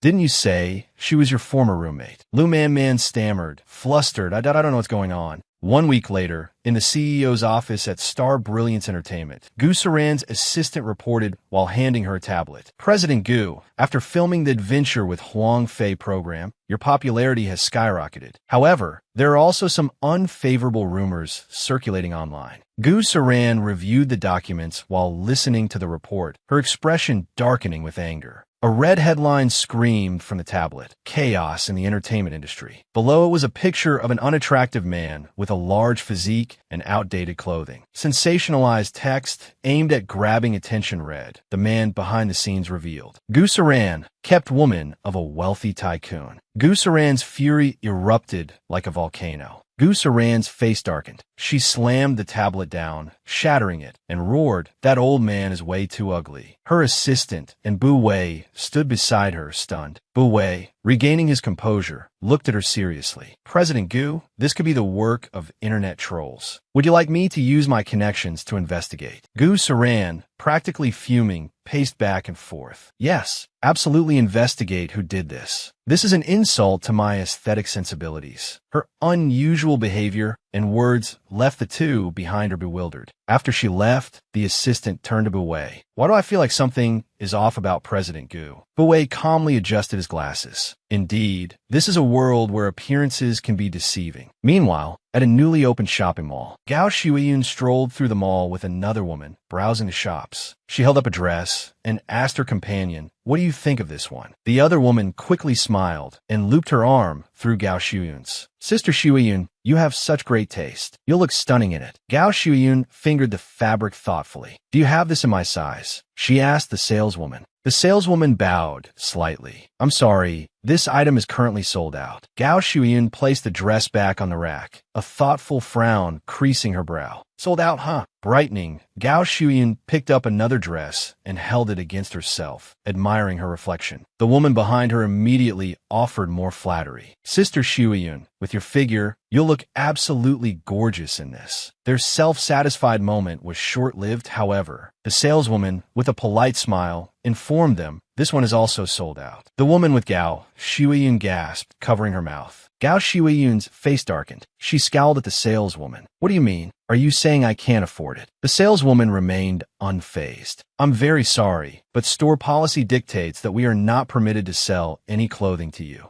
Infuriated, Gao Shuiyun slammed the dress onto the rack. What? She glared at the saleswoman, hands on her hips. Who is your manager? Do they even want to stay in business in this mall? Before the saleswoman could respond, a voice called out from the entrance, capturing everyone's attention. Well, what a lively scene we have here. Gu Saran strode into the store, her assistant trailing behind her. She looked directly at Gao Shuiyun. Is there a problem? The saleswoman immediately bowed. President Gu. Gao Shuiyun, recognizing Gu Saran, crossed her arms and sneered. Oh, it's Miss Gu. Just because you own a shop, do you think you could just shut me down? It's not just one shop, Gao Shuiyun threatened, her words buzzing around Gu Saran like an irritating fly. Gu Saran blinked slowly. It's not just one shop. She gestured expansively. This entire mall belongs to me. Gao Shuiyun stared, dumbfounded. Before Gao Shuiyun could recover, Gu Saran turned to the saleswoman. Wrap up everything Miss Gao has touched. Give it all to her. The saleswoman, confused by the apparent contradiction, stammered, President Gu, but I thought we weren't supposed to sell to Miss Gao. Gu Saran replied calmly, we're not selling. We're gifting.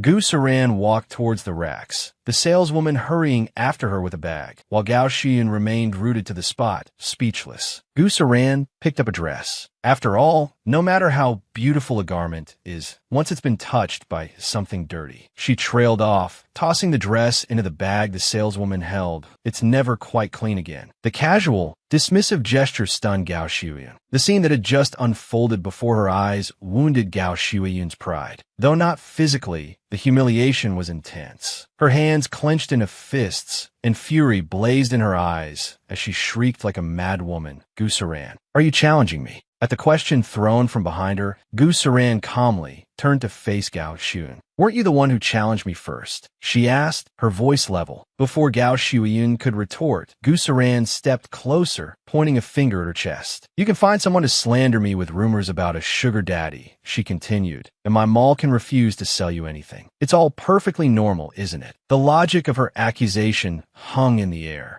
Gao Shuyun quickly looked away, crossing her arms defensively. I don't understand what you're talking about, she stammered, a flicker of panic in her eyes. How does she know? She thought, her mind racing. Gu Saran, seeing through the feigned ignorance, didn't press the issue. It's all right if you don't understand the words, she said softly, as long as you understand the meaning. With a snap of her fingers, 2 security guards appeared, as if from thin air. President Gu, they said, bowing their heads. Gu Saran gestured towards Gao Shuyun. Escort Miss Gao out, she instructed, and don't let this kind of filth back in here again. Yes, President Gu, the guards replied, turning to Gao Shuyun, whose face had drained of all color. They gripped her arms and began to drag her towards the exit. Gu Saran, she yelled over her shoulder, her voice laced with venom. You'll regret this. Gu Saran, unfazed, pulled a handkerchief from her pocket and meticulously wiped her hands. The woman who had been with Gao Shuyun, now facing the imposing security guards, frantically waved her hands. I'm not with her, she insisted. I don't know her. Gu Saran's voice cut through the commotion. Close the store, she commanded. No more customers, and have the place disinfected. She tossed the used handkerchief into a nearby trash can. Meanwhile, at Huang Fei Entertainment, a hand drummed impatiently on a desk, betraying its owner's agitation. Xie looked at the man across from him with unconcealed curiosity. A 20% drop in stock value overnight, he remarked. Who has the Chow family offended this time? Xie, standing beside them with a tablet in hand, spoke up. It seems to be related to Gu Saran. Someone photographed Gao Shuyun being thrown out of a shopping mall. The rumors about Gu Saran online. It seems Gao Shuyun was behind them. He turned the tablet towards Xie. President Xie, take a look. Xie studied the report, a slow smile spreading across his face. Tit for tat, he murmured. This woman is ruthless and efficient. She doesn't even flinch at taking on the Chow family. Gu Saran, she's not to be underestimated. He turned to his assistant. Have we found out anything about her background yet? Xie replied quickly. Very little, sir. Only that she's the heir to a powerful family with considerable wealth. Xie paused, looking to Xie for guidance. What should we do next, President Xie? Xie steepled his fingers, his expression thoughtful. For now, he said, we watch and wait. Xie suddenly remembered something important. Also, Miss Man said she needs to prepare for the audition for the second female lead in Moonlit Water, Flowered Mirror. She asked me to inform you. She might not be coming in for a while. Xie's eyes flickered open, a slight frown creasing his brow. He waved a dismissive hand. Give her the script, he said. Vang, Xie replied, bowing her head. At Chow Corporation, a document lay on the desk. The headline screamed, Gao Shuyun's chaotic personal life revealed. Below, a picture showed Gao Shuyun with a man, both wearing strained expressions. The accompanying text read, CEO family daughter attends late night party with lover. But it seems the man is already married. Chow Corporation heiress revealed as a mistress. Company shares plummet 20%. A fist slammed down on the desk, crumpling the paper. At this point, Gao Shuyun showed no remorse. Scowling, she stood with an accusatory finger pointed, her voice sharp and commanding. Dad, get someone to suppress this news immediately. Her father, however, was clutching his chest, his face pale with a mixture of anger and what looked alarmingly like the onset of a heart attack. His voice trembled as he questioned his daughter. What kind of man couldn't you find? Why force yourself on a married man who clearly isn't interested?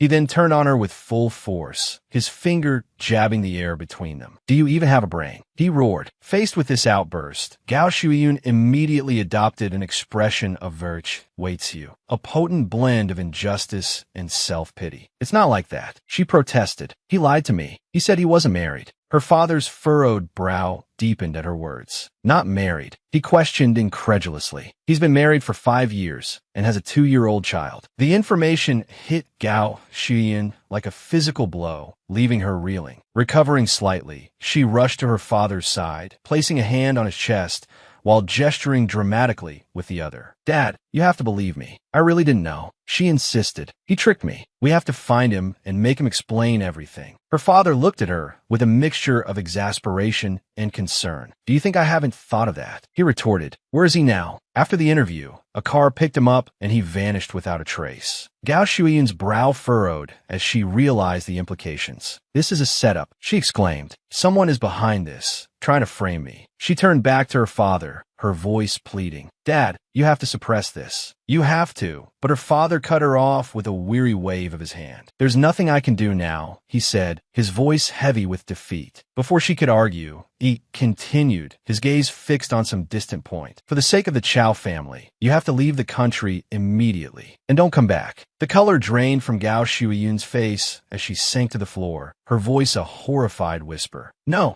She scrambled to her feet and clung to her father's leg, her voice desperate. Dad, if I leave like this, my life is over. But the head of the Chow family was resolute. He closed his eyes, his voice filled with a painful resignation. Blame yourself for not knowing who you were dealing with, he said. You crossed someone you shouldn't have. Gao Shuiyun's please a dad died in her throat. Her hands released their grip on his leg, her fists clenching as a venomous glint entered her eyes. Gu Saran, she thought, her teeth grinding together. It has to be her. Meanwhile, in Gu Saran's home, a series of sneezes echoed through the air. Gu Saran paused her watering of the flowers, rubbing her nose. Who's talking about me? She wondered aloud. Suddenly, the system appeared, its voice brimming with excitement. It must be the good people you've helped. Gu Saran shot the system an exasperated look. If I could just kill them, she muttered, I would have done it already. No need for all this trouble. As she spoke, her phone, lying on a nearby table, began to ring. She answered, and Bu Wei's voice, laced with urgency, filled her ear. President Gu, Su Ziyu is in the hospital. Outside room 606 of the hospital. Bu Wei continued his explanation over the phone. I'm so sorry, President Gu. I didn't take good care of Suzu. A frame fell on his leg during filming. He hesitated, then asked tentatively, would you like to come to the hospital? Gu Saran's response was immediate and blunt. No, let him rest. I'll cover the medical expenses. She hung up. Bu Wei stared at the disconnected phone, bewildered. She's been supporting Su Ziyu, but she won't even visit him in the hospital. Maybe she wasn't interested in him after all, he thought. An image flashed through his mind. Gu Saran, like some jaded playboy, one hand propping up her chin, the other stroking the face of a now effeminate Suzu, saying languidly, my dear boy, it was just a game. After the image faded from his mind, Bu Wei paused, a flicker of doubt crossing his face. Could I be wrong? He wondered. Then, as if struck by a sudden realization, he muttered to himself, it was just a game. But in stark contrast to Bu Wei's misguided musings, the system appeared beside Gu Saran, practically vibrating with indignation. Taking a deep breath, it launched into a lecture. Sister, this is a golden opportunity to earn a good person card. You should be rushing to the hospital, showering him with meticulous care. Why are you acting like a heartless beast and refusing to go? Gu Saran,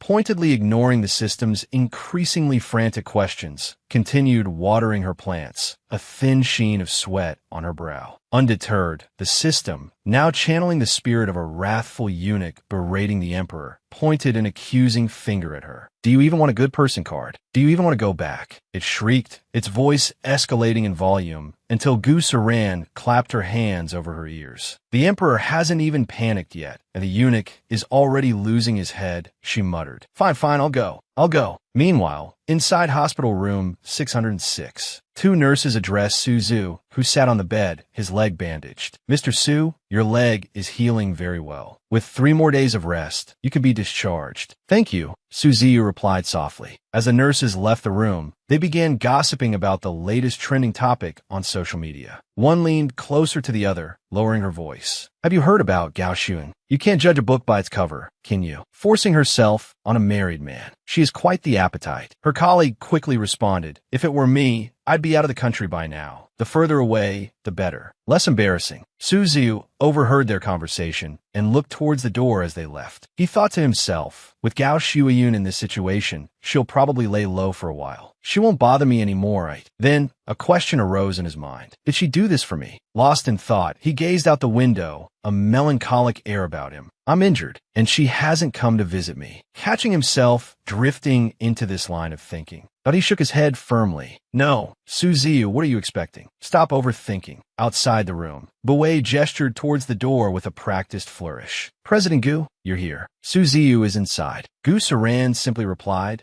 Stepping into the room and spotting Suzu, she offered a perfunctory greeting. I heard you were injured during filming. At the sight of her, Suzu's expression transformed, taking on the pitiful look of an abandoned puppy. I thought you weren't coming, he said, his eyes shimmering. Internally, however, he was practically throwing a party. She actually came to see me. Gu Saran blinked, taken aback by his demeanor. What's with the abandoned puppy act? What happened to him while I was gone? She imagined Suzu clutching a blanket on the verge of tears, mouthing the words, I missed you so much. Regaining her composure, she pulled up a chair. I came to see how you were doing. If something happens to you, it'll be a lot of trouble for me. Suzu looked at her hopefully. Does this mean you're worried about me? Gu Saran's gaze sharpened. No. The system materialized again, bristling with indignation. Say you're worried. Appease him. Gu Saran, equally annoyed but unable to argue with the system's logic, turned back to Suzu, forcing a grim smile onto her face. Not only am I worried about you, she ground out, I also have to take good care of you. Suzu, however, seemed to shrink back at her expression, clearly unconvinced by her words. He was sweating nervously, and any trace of the earlier abandoned puppy look had vanished. Then, a melancholic expression washed over his face as he thought, I really was overthinking it. Finishing his internal monologue, he reached for a glass of water, murmuring, Excuse me, I'm a little thirsty. But before his hand could reach the glass, Gu Saran snatched it away. Her sudden action left Suzu stunned, speechless. Unfazed, she brought the water closer to him, explaining, You're a patient. Let me help you. As the glass was presented before him, Suzu broke out in a cold sweat, stammering, Thank you. Gu Saran then proceeded to help him drink, her solicitousness unsettling him. Why did her attitude change so suddenly? He wondered, bewildered by her strange behavior. After helping him drink, she flashed a saccharine smile, holding the glass and asking, See, I just help you drink water. Do you think I'm a good person? Caught off guard by her question, Suzu looked at her with wide, innocent eyes, a confused expression on his face. Oh, what? President Gu, something feels off. Gu Saran's eyebrows furrowed, a long, drawn-out sigh threatening to escape her lips. Maintaining her artificial smile with considerable effort, she waited for a response. After a moment, seeing that he wasn't going to elaborate, she gave up, her expression shifting slightly. Well, whatever. You don't have to say it out loud, she said, her tone laced with a theatrical weariness, her posture radiating a dramatic air of long suffering. Suzu fidgeted nervously, wringing his hands. Finally, he looked up at Gu Saran, who was sitting opposite him, and spoke. About Gao Shuyan, thank you. Gu Saran responded with a nonchalant shrug. It has nothing to do with you. She offended me. With that, she stood up, adding, Rest well. I'm leaving. Suzu, still slightly dazed, quickly replied, Oh, okay. The sound of the closing door echoed in the room, leaving Suzu alone on the bed. Once she was gone, he let out a soft sigh, pondering, does she have feelings for me or not? 3 days later, under a clear blue sky, the wind rustled the leaves on the branches, creating a perfect atmosphere for a long, lazy sleep. In a luxurious apartment, Suzu, now discharged from the hospital, sat stroking his chin, lost in thought. Is Challenge of a Hot Star really that popular? His computer screen displayed the trending topics on social media. Today, Gu Saran's purchase of a supercar, completely independent of the show, was trending. However, the top search result was a collection of photos of him and Gu Saran, titled Gu Saran and Suzu couple. Below, there was the opening of Challenge of a Hot Star, featuring the pairings of Lu Man and film Emperor Sieju. After scrolling through the trending searches, Suzu, now sitting on the floor, continued to ponder. The focus of everyone's attention is basically Saran. He then clicked on a video clip of himself and Gu Saran, titled Gu Saran and Suzu couple source. Challenge of a Hot Star. The The video was filled with comments from viewers, but he focused only on Gu Saran's actions and words and his own reactions. In the clip, she pulled out a handkerchief and gently wiped the dirt from his face, saying, "Your face is dirty. Why are you so careless?" Blushing, he silently read the comments. "So cute, my ship." And Gu Saran and Su Ziyu. His heart pounded in his chest, and he covered his mouth with one hand, thinking, so this is how it feels to watch it from his perspective. He quickly closed his laptop, wondering, why does every little thing make me blush and my heart race like this? After calming his racing heart, he reassured himself, no, it must be because of the show's editing. He remained lost in thought, enveloped in a shy, almost girlish embarrassment. When the door swung open, Bu Wei entered, already speaking into his phone. "Mr. Ma wants Su Ziyu for the show." The endorsement. He continued to explain rapidly. I know the online response to Su Ziyu has been excellent, but he's still relatively new to the industry. I'll compile his thoughts and consider it. Thank you, Mr. Ma. I'll get back to you quickly. Meanwhile, the subject of their conversation, Su Ziyu, was still sitting on the floor, looking up at Bu Wei with a puzzled expression. After hanging up, Bu Wei turned to him and said quickly, "Su Ziyu, the latest episode of Challenge of a Hot Star did incredibly well. We got a lot of collaboration offers. I wanted to ask you, after this exposure, do you want to focus on acting or take on some variety shows to maintain the momentum?" Su Ziyu didn't hesitate with his answer to Bu Wei's question and proposal. He looked at his manager and replied, "Acting. I want to act." Receiving the answer he wanted, Bu Wei glanced at his phone and said, "All right, I'll arrange it for you." Then he looked up at Su Ziyu and added, "Oh, right, Bu Wei, I wanted to ask you something." Su Ziyu hesitated, a blush creeping up his neck.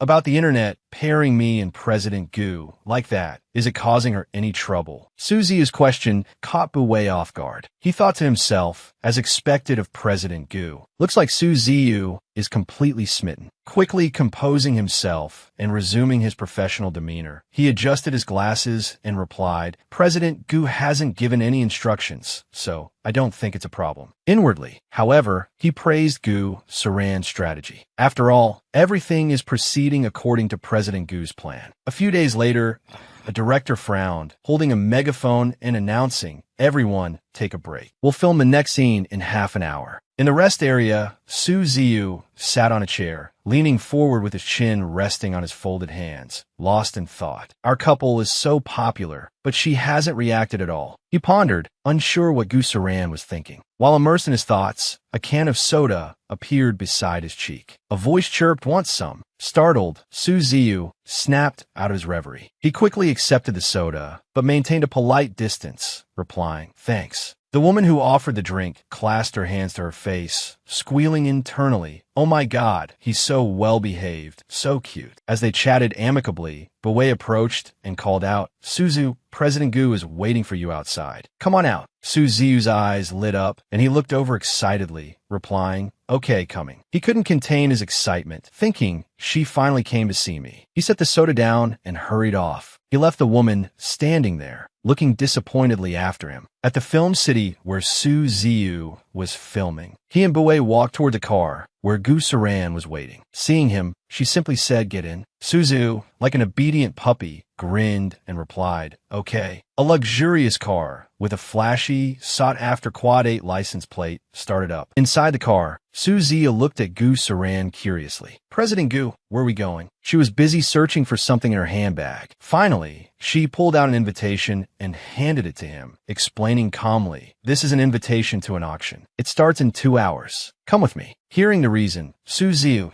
took the invitation with both hands and replied, "All right." She then offered him a drink, asking, "Want some?" He looked at her, surprised by the offer. After a moment, he glanced at the drink in her hand and stammered, "And no, thank you. I'm good." But just then, the image of Gao Shuyan drugging his drink flashed through Su Ziyu's mind. He saw her tilting the glass towards him, her voice a silken whisper, "Drink this, and you can leave after tonight." The memory darkened his expression. Could President Gu be doing the same thing? He wondered uneasily. Gu Saran, noticing his hesitation, said, "You don't have to drink it if you don't want to." Perhaps fearing her displeasure, Su Ziyu quickly took the drink from her, saying, "No, I like it." He then tipped his head back and drained the glass in one long gulp, thinking, such a rare opportunity. How could I pass it up? Gu Saran watched him, a flicker of something unreadable in her eyes. Why did he drink it like that? She wondered. After a while, the car arrived at their destination, stopping in front of a luxurious building. Gu Saran opened the door and stepped out gracefully. She walked toward the entrance, followed by Su Ziyu. Suddenly, he stumbled, letting out a cry. "Whoa!" he exclaimed, nearly falling. Gu Saran reacted swiftly, catching him before he hit the ground. Once he was steady, she said softly, "Be careful." After a moment of stunned silence, Su Ziyu blushed, stammering, "Thank you." His heart pounded in his chest. So close, he thought. Unbeknownst to them, a paparazzi had captured the entire scene. The photographer snapped several photos of their close proximity, a triumphant smirk spreading across his face. Gu Saran and Su Ziyu, oblivious to his presence, continued inside. As they disappeared into the building, the paparazzi chuckled. "Hee, I got something good here." Inside, a scene of greetings was unfolding. A man bowed obsequiously, saying, "Mr. Xie, it's been a while. How have you been?" The two men with Xie Chu, however, didn't respond, their eyes fixed on the newcomers. Xie Chu's eyes lit up. "She's here too," he thought. The woman beside him, however, frowned. "What is she doing here?" Lu Minmin thought, her face twisting in displeasure. The man continued, oblivious to their reactions, "Mr. Xie, have you considered the proposal I mentioned last time?" Xie Chu, ignoring him, began walking towards Gu Saran. The man, still talking, backed away. "Our company has a bright future, you see," he rambled, retreating until he bumped into Su Ziyu, who winced. Ouch! Annoyed at the interruption, the man spun around, his face contorted in anger. "Are your eyes on your knees? Watch where you're going." He continued to berate Su Ziyu, raising his hand as if to shove him. "Do you know who I'm talking to? Get out of the way." Su Ziyu, taken aback by the man's aggressive behavior, froze, unsure how to react. But just as the man's hand reached him, another hand intercepted it. Gu Saran looked at the man calmly. "Excuse me," she said, seeing that it was a woman. The man pointed at her accusingly. "Excuse me, don't you see Mr. Xie is here? Why are you blocking the way?" Gu Saran replied evenly, "No, I don't." The man sputtered, momentarily speechless. This woman must be doing this on purpose, he thought, seething. Women these days will do anything to climb the social ladder. Just then, Xie Chu reached them and greeted Gu Saran. "President Gu, shall we go in together?" The man, still pointing at Gu Saran, stared at Xie Chu in disbelief. President Gu, he thought, his mind reeling. Could she be the President Gu of Star Entertainment, the one who's been in the news lately? While the man stood there dumbfounded, Gu Saran glanced away dismissively. "We're not close. I'll go in on my own." With that, she took Su Ziyu's hand, who had been standing silently beside her, and led him inside. Su Ziyu, his face flushed crimson at the contact, walked beside her, a mixture of surprise and shyness swirling within him. As they turned to leave, the man called out desperately, "President Gu. President Gu, I'm so sorry. I have eyes but couldn't see." The man stammered, desperate to appease her. But Gu Saran paid him no mind, continuing on her way, unfazed. Inside the auction hall, the atmosphere buzzed with activity as people streamed in. After they were seated, a waitress approached Gu Saran, presenting her with a bidding paddle. "President Gu, this is your paddle," she said politely. At the same time, a portly man pointed at Gu Saran and whispered to his companion, "Hey, look at that girl. Isn't she the one who's been trending in the entertainment industry lately? What's her name? Gu Saran, right?" He then covered his mouth and continued in a hushed tone, "I heard she's being kept by someone." The person beside him quickly refuted the gossip. "The CEO of Star Entertainment being kept. You're joking. How much money would that even take?" Unbeknownst to them, their conversation drifted to Su Ziyu's ears, but Gu Saran remained oblivious, examining her bidding paddle.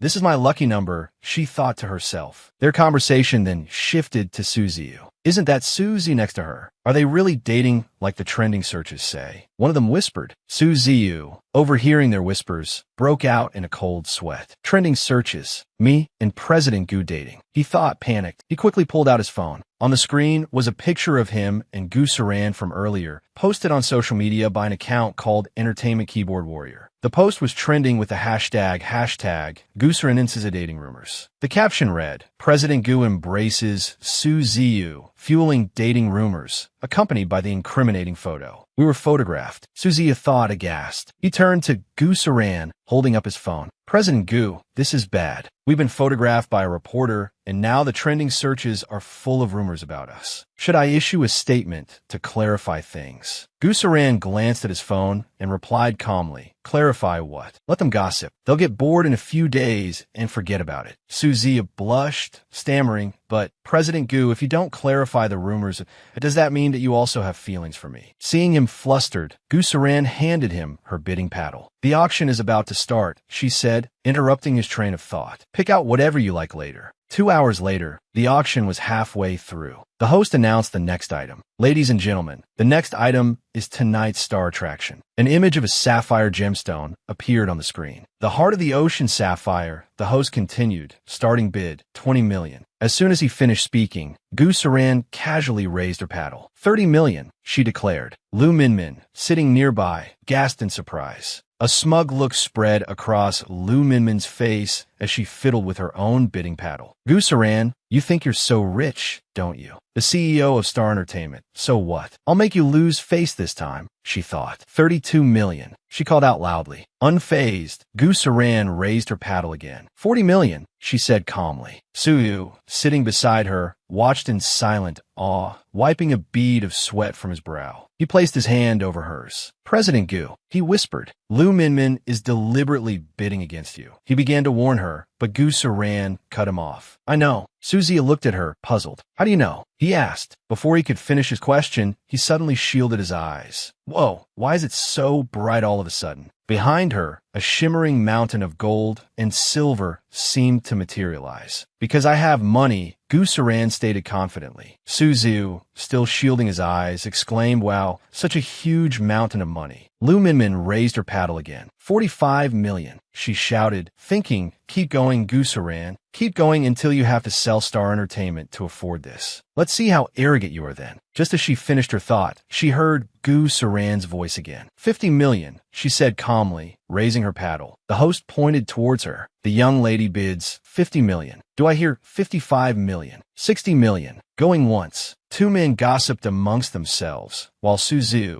and Gu Saran, also caught up in the excitement, commented, are they crazy? 50 million for a single gemstone. The man beside them chimed in, raise it, raise it. Why isn't Lu Minmin bidding anymore? Can't she afford it? The auctioneer continued, 50 million for the second time. The crowd behind them roared, Lu Minmin, bid higher. Bid higher. At Xie Chu and Lu Minmin's table, the atmosphere was considerably less enthusiastic. Xie Chu frowned at the woman beside him, while she, drenched in a cold sweat, clutched her bidding paddle. Neither of them spoke. Seeing Lu Minmin about to make a move, Xie Chu quickly reached out to stop her, but he was too late. Driven to a frenzy by the taunts of the surrounding crowd, she leapt to her feet, brandishing her paddle. 60 million, she cried. Acknowledging the new bid, the auctioneer beamed, pointing towards their table. 60 million. Do I hear 65 million? 60 million for the first time. Gu Saran simply chuckled softly. Lu Minmin stared at her in disbelief. Why isn't she bidding anymore? She wondered. As she pondered, the auctioneer's voice rang out again. 60 million for the second time. Lu Minmin's face paled. Wait, she thought, is this really happening? 60 million. I couldn't even pay that if I sold myself. Her fears were confirmed as the auctioneer's gavel fell with a resounding crack. 60 million for the third and final time. Sold. Lu Minmin's world crumbled. At the same moment, a hand slammed down on the table. Xie Chu stood abruptly, straightened his clothes, and turned to leave. Panicked, Lu Minmin scrambled to her feet. Mr. Xie, wait. Please let me explain. Outside the auction hall, Xie Chu delivered a stinging slap to Lu Minmin's face, his voice laced with fury. Didn't I warn you before we started? I told you to raise the bid, not throw all your money in. Reeling from the blow, both physical and verbal, Lu Minmin clutched her cheek, tears welling in her eyes. Mr. Xie, I didn't mean to. As Xie Chu and Lu Minmin's argument escalated, Gu Saran and Su Zia emerged from the hall. Taking in the scene, Gu Saran remarked, Mr. Xie seems upset. Lu Minmin's eyes widened in shock as she saw Gu Saran. Her shock quickly morphed into rage. It's you, she shrieked, rushing towards Gu Saran, tears streaming down her face. Jabbing a finger accusingly, she cried, you did this on purpose. You deliberately bid against me. Why would you do this to me? Unfazed by Lu Minmin's outburst, Gu Saran replied calmly, ruin you over a 60 million gemstone. Please, I have better things to do. She held up a shimmering purple gem. I have plenty of these. The two gossiping men from earlier, witnessing the scene unfold, gasped as they recognized the gem. "Isn't that the world-famous Eye of the World?" one exclaimed. His companion quickly added, "That gem is worth 200 million. Gu Saran turned away dismissively, leaving Lu Minmin trembling with rage. Without a second thought, Gu Saran tossed the gem to Suzu. "Here," she said, "it's yours."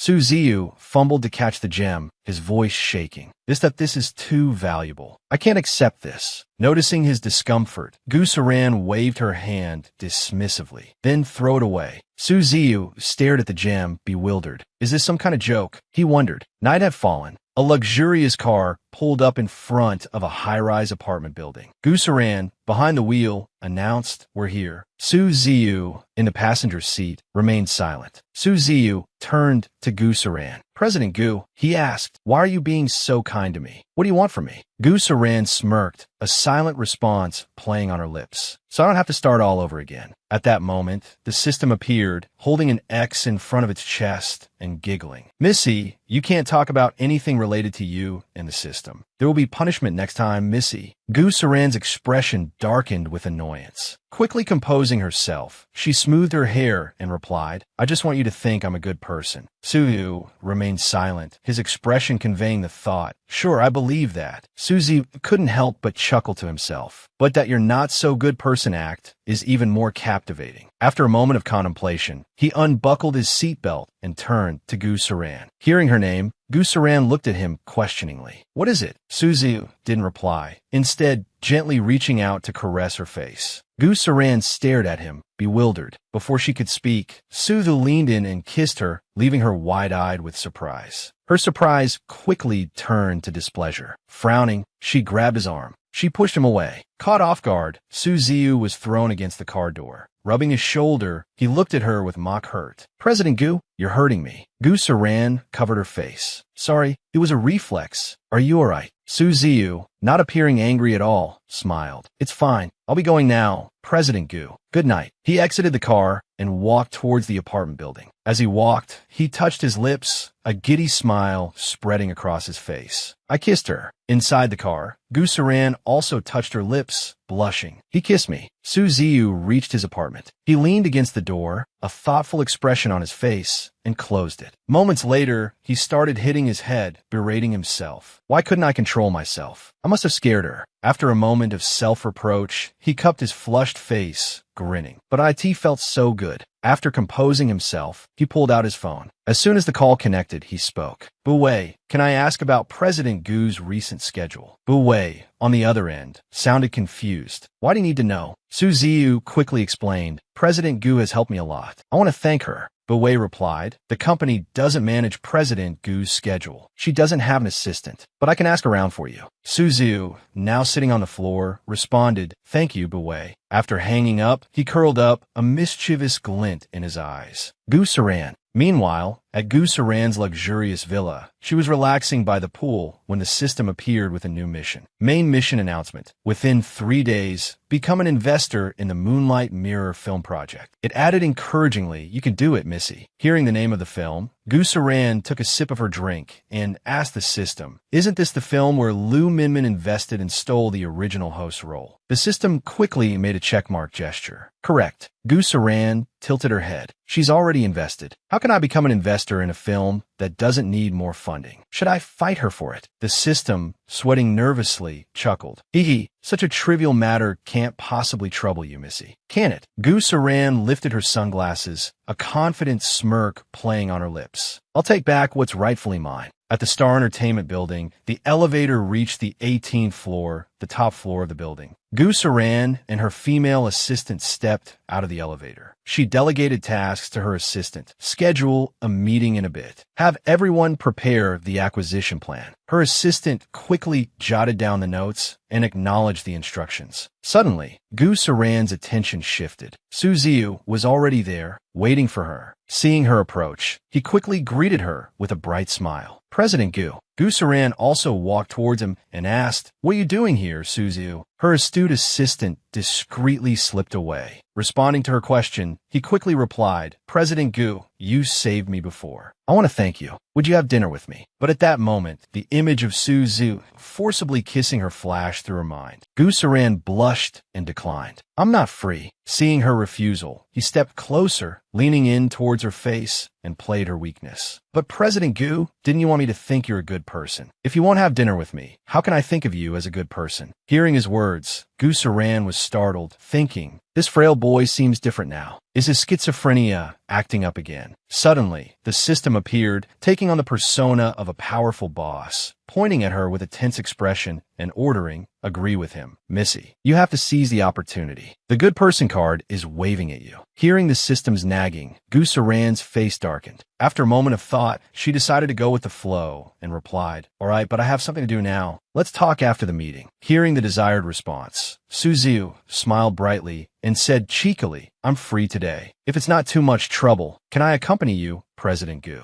I'll wait quietly outside until you're finished. Gu Saran simply turned and left, replying indifferently, up to you. Meanwhile, in the conference room, Gu Saran and her staff were discussing business. Let's proceed with the acquisition plan as discussed. Meeting adjourned. Everyone inside quickly responded, yes, President Gu. At the same time, Su Zhu, bored while waiting for Gu Saran, pulled out his phone to play games. Suddenly, some female employees passed by. Some took out their phones to take pictures, while others couldn't help but exclaim, isn't that Su Zhu? Ah, so handsome. Another blushed and whispered to her companion, who is he waiting for? Her companion, equally flushed, replied, President Gu is in a meeting inside. He must be waiting for her. As everyone was gossiping, Gu Saran emerged from the conference room and snapped, why aren't you working? What are you doing here? Her voice startled everyone, and they quickly said to each other, President Gu is here. Let's go. Su Zhu, hearing her voice, quickly looked up. After all the female employees left, he approached Gu Saran, lightly tapping his head with a sheepish grin. Sorry, I've caused you trouble again, but you haven't answered me yet. I was afraid I'd miss the opportunity if I went somewhere else, so I waited here. Hearing his explanation, she was speechless, then inwardly wondered, why is this kid getting better at sweet talking? He's always acting cute and trying to win me over. After a moment of thought, she turned and left, not forgetting to look back at him and say, let's go. Didn't you say you'd treat me to dinner? Where do you want to eat? Hearing her words, Su Zhu transformed into an excited puppy, wagging his tail, and replied, okay. The employees present blushed with excitement, whispering, they're giving us sugar. They're definitely dating. At the Japanese-style charcoal grill restaurant, all the customers and staff, especially the female ones, blushed at Su Zhu's handsome appearance. A waitress, blushing, held a notepad and stared at him, saying, hello, you too. Just let me know what you'd like to order. Some of the surrounding customers whispered to their companions to confirm his identity. Is that Su Zhu? I can't believe it. I can't believe I met a celebrity here. The person who was the center of attention all this time also spoke up. He replied to the waitress, okay, thank you. The waitress, practically vibrating with excitement, felt like she could float away and burst into a celebratory dance. The goddess Gu Saran and Su Zhu. I can't believe I'm seeing my favorite male and female idols on a date. So close. My ship is real. This is too sweet. Meanwhile, Gu Saran wasn't attracting any less attention. The men in the restaurant devoured her with their eyes, their faces flushed, murmuring, Gu Saran is so beautiful. So even goddesses like meat. After perusing the menu for a moment, Gu Saran ordered, we'll have the premium Wagyu beef. While some of the other women continued to stare at Su Zhu, others surreptitiously snapped photos with their phones. Oh, he's so handsome. Their actions made him break out in a cold sweat, and he shifted uncomfortably, silently clutching the menu. Just then, someone in the restaurant stealthily took a picture of the two of them and posted it on social media with the caption, Gu Saran and Su Zhu are on a date. And the title, I spotted the male and female gods at a Japanese-style grill. The post quickly trended, catching the attention of paparazzi. A man in a hat quickly exclaimed, Gu Saran and Su Zhu are on a date nearby. The person next to him, adjusting their glasses, asked which restaurant. Hurry, let's go. This is hot news. Meanwhile, Gu Saran's phone rang. After answering, she heard Bu Wei's urgent voice. President Gu, the restaurant you're at is surrounded by reporters. Gu Saran's expression turned blank with surprise. Bu Wei's voice continued, grave with concern. President Gu, the main entrance is completely blocked. If you try to leave through the front, it's going to cause a chaotic scene. He glanced at the dense crowd outside the restaurant and continued, to ensure your safety, you should leave through the back exit. I'll have a car waiting for you there. Outside, a restaurant employee struggled to manage the growing crowd, shouting at the top of his lungs, the restaurant is full. Get in line and take a number. No entry without a number. Those in the crowd pleaded, I want to see the goddess. Let me in. After Gu Saran hung up, Su Ziyu, sitting across from her, asked what happened. She stared at her phone for a moment, then stood up abruptly, saying, we have to leave. Now. Her sudden action and words left Su Ziyu bewildered. Before he could process what was happening, Gu Saran grabbed his hand and pulled him along. Startled by her urgency, he asked, President Gu, where are we going? Without slowing down, she replied, don't ask questions. Just come with me. They reached the back exit of the restaurant. As they stepped out, Gu Saran quickly scanned their surroundings. The front of the restaurant is completely blocked by fans and paparazzi. For our safety, we need to leave quickly. After hearing her explanation, Su Ziyu thought to himself, so it's to protect me. Just then, a luxurious car pulled up. Spotting it, Gu Saran exclaimed, the car's here. Let's go. Suddenly, someone in the gathering crowd shouted, the goddess is here. Startled, both Gu Saran and Su Ziyu froze just as they were about to get into the car. Realizing the situation, Gu Saran looked at Su Ziyu and said, they've found the back exit too. Get in the car. He quickly replied, okay, and they both scrambled inside. The driver immediately sped away, leaving the screaming, pushing crowd behind. Once they were a safe distance away, Gu Saran rubbed her temples in exasperation. I can't believe we got recognized just for going out to dinner. Su Ziyu, sitting beside her, blushed, his hand still clasped in hers. He looked down at his feet and mumbled, yeah, we're famous now. We can't just appear in public casually anymore. Gu Saran finally noticed their joined hands and looked down at her hand holding his. Realizing she was still holding his hand, Gu Saran quickly withdrew it, her face flushing as she turned away. I'll take you home first, she stammered. Su Ziyu sat frozen, his own face burning crimson, speechless. After a moment of thought, he adopted a serious expression. President Gu, he began, his voice soft, if I go home tonight, my place might be discovered by the paparazzi too. He paused, then continued, could you take me in? Gu Saran stared at him, astonishment painting her features. What? You want to stay at my place tonight? Seeing her exaggerated reaction, Su Ziyu put on a pitiful, almost tearful expression. President Gu, he said, his voice trembling slightly, aren't you supposed to be a good person? Can't you even grant me this small request? Gu Saran was taken aback. When did this kid become so cunning? She thought, momentarily stunned. She glanced at him sideways, a warning in her eyes. Fine, she conceded. You have a point. It wouldn't be safe for you to go home tonight, but you better behave yourself at my place. Su Ziyu, now looking as docile as a child, beamed. Yes, President Gu. He chirped, clearly pleased with the outcome. After a short drive, they arrived at Gu Saran's villa. Su Ziyu's eyes widened as he took in the sheer size of the house. President Gu, he asked, awestruck, do you live here all alone? Gu Saran, walking ahead of him, replied casually over her shoulder, yes. He continued to stare at her retreating back. President Gu, don't you find it lonely? She glanced back at him. It's fine, she replied simply, then gestured towards the upper floor. The bedrooms are on the second floor. Choose whichever room you like. Get some rest. The sky outside had darkened, the moon hidden behind a thick blanket of clouds. A sudden clap of thunder echoed through the night. Inside Gu Saran's villa, Su Ziyu stood in her bedroom, clutching a pillow. Another rumble of thunder shook the house. Gu Saran, asleep in her bed, stirred, turning towards where he stood. She shifted restlessly, her brow furrowing. Moments later, her eyes fluttered open. In the darkness, she saw Su Ziyu standing there, holding a pillow, an uncomfortable expression on his face. She blinked, then bolted upright, switching on the bedside lamp. What are you doing? She demanded, peering at him. Why aren't you asleep? What are you doing in my room in the middle of the night? Trying to give me a heart attack. Su Ziyu clutched the pillow tighter, his voice laced with a hint of fear. President Gu, I'm scared. Can I sleep with you?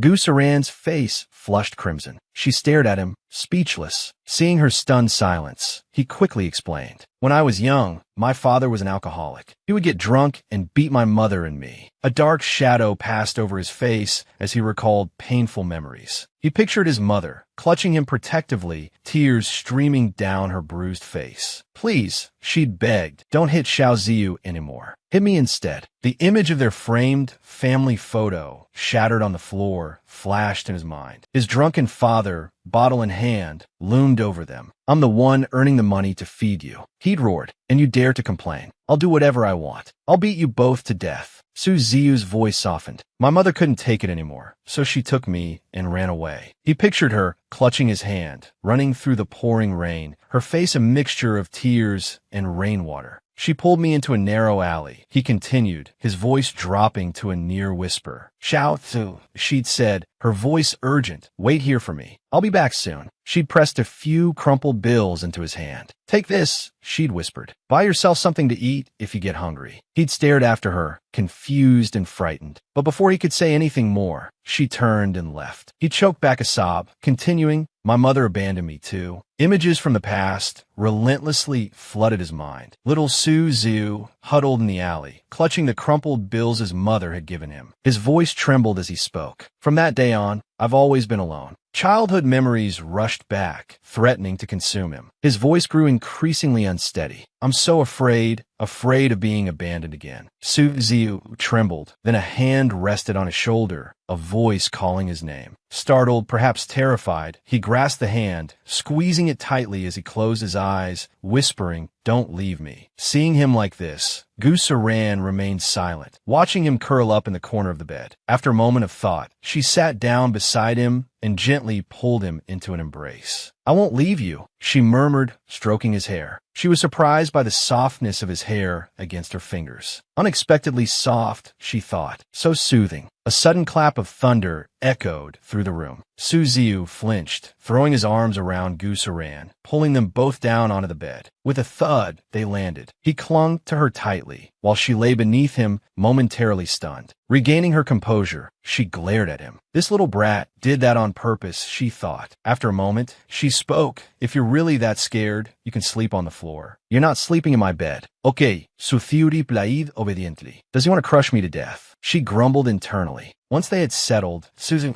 lying on the floor, looked up at her. President Gu, he called out, could you please leave the light on? Gu Saran scowled, her patience wearing thin. Fine, she muttered. President Gu, he continued, I'm still a little scared. Can I hold your hand? This was the last straw. Gu Saran's irritation finally boiled over. She sat up abruptly, glaring down at him. Enough is enough. Don't push your luck. She snapped. Su Ziyu fell silent, looking up at her with wide, innocent eyes. A few seconds later, he clutched his blanket, looking at her with a pitiful expression. But he began hesitantly. That look again, Gu Saran thought, sighing in defeat. Fine, fine, she conceded, extending her hand towards him. Hold it. Seeing her give in, he sat up and gently took her hand, their fingers intertwining. A smug smile played on his lips. Gu Saran, you offered your hand first. I'm not letting go. The next morning, the rain from the previous night had left the plants around Gu Saran's villa looking vibrant and refreshed. Sunlight streamed through the window, causing Gu Saran to stir. She shielded her eyes with her hand, then sat up, glancing down at the neatly folded bedding on the floor. Where is he? She wondered. She went downstairs where she found Su Ziyu. He beamed at her.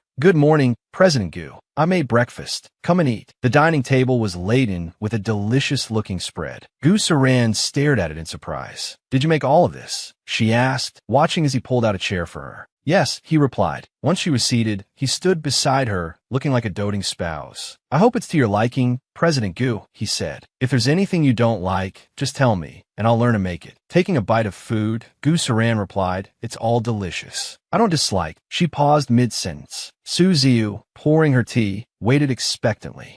Anything, she finished, a faint blush creeping onto her cheeks. After tasting the food he'd cooked, Gu Saran's eyes widened slightly in surprise. It's not bad at all, she thought. Meanwhile, Su Ziyu stood beside her, looking slightly abashed as he glanced away. President Gu, he said, I caused you quite a bit of trouble last night. Hearing his apology, Gu Saran looked at him and replied, it's good that you're aware of that. Her brief moment of authority, however, quickly dissipated as she continued. So, do you think I'm a good person? Su Ziyu seemed taken aback by the question. President Gu, he responded, a good person wouldn't ask that. He slowly untied his apron and addressed Gu Saran. President Gu, Buwei will be here to pick me up soon. I'll be leaving then. Take your time with breakfast. Gu Saran waved her hand dismissively. Go on then, she said. But instead of leaving immediately, Su Ziyu leaned in close to her ear, causing her to freeze in surprise. He whispered softly, I'll miss you. With that, he turned and left, leaving Gu Saran staring after him, speechless. Outside, Buwei's car was waiting. Su Ziyu calmly got in. Once settled, Buwei glanced at him and asked, Su Ziyu and President Gu. Before he could finish his question, Su Ziyu interrupted him. I know my limits, he stated. Seemingly satisfied with the answer, Buwei turned back to the road and said, that's good. However, if President Gu likes you, and you two genuinely get together, there wouldn't be a problem. Su Ziyu looked out the window, a thoughtful expression on his face. She doesn't like me, he said quietly. At least not now. Hearing this, Buwei glanced at him through the rearview mirror, but remained silent, choosing not to pry further. 1 month later, at the Xie Corporation building, Lu Man strode purposefully down the hallway, a determined glint in her eyes. What does Xie mean? She thought. He promised me the supporting female lead in Shui Yu Jinghua. Her expression then soured as she continued her internal monologue. We had a clear agreement, and now he changes his mind. Men really are unreliable. Lost in thought, she finally reached Xie office. She knocked briskly and,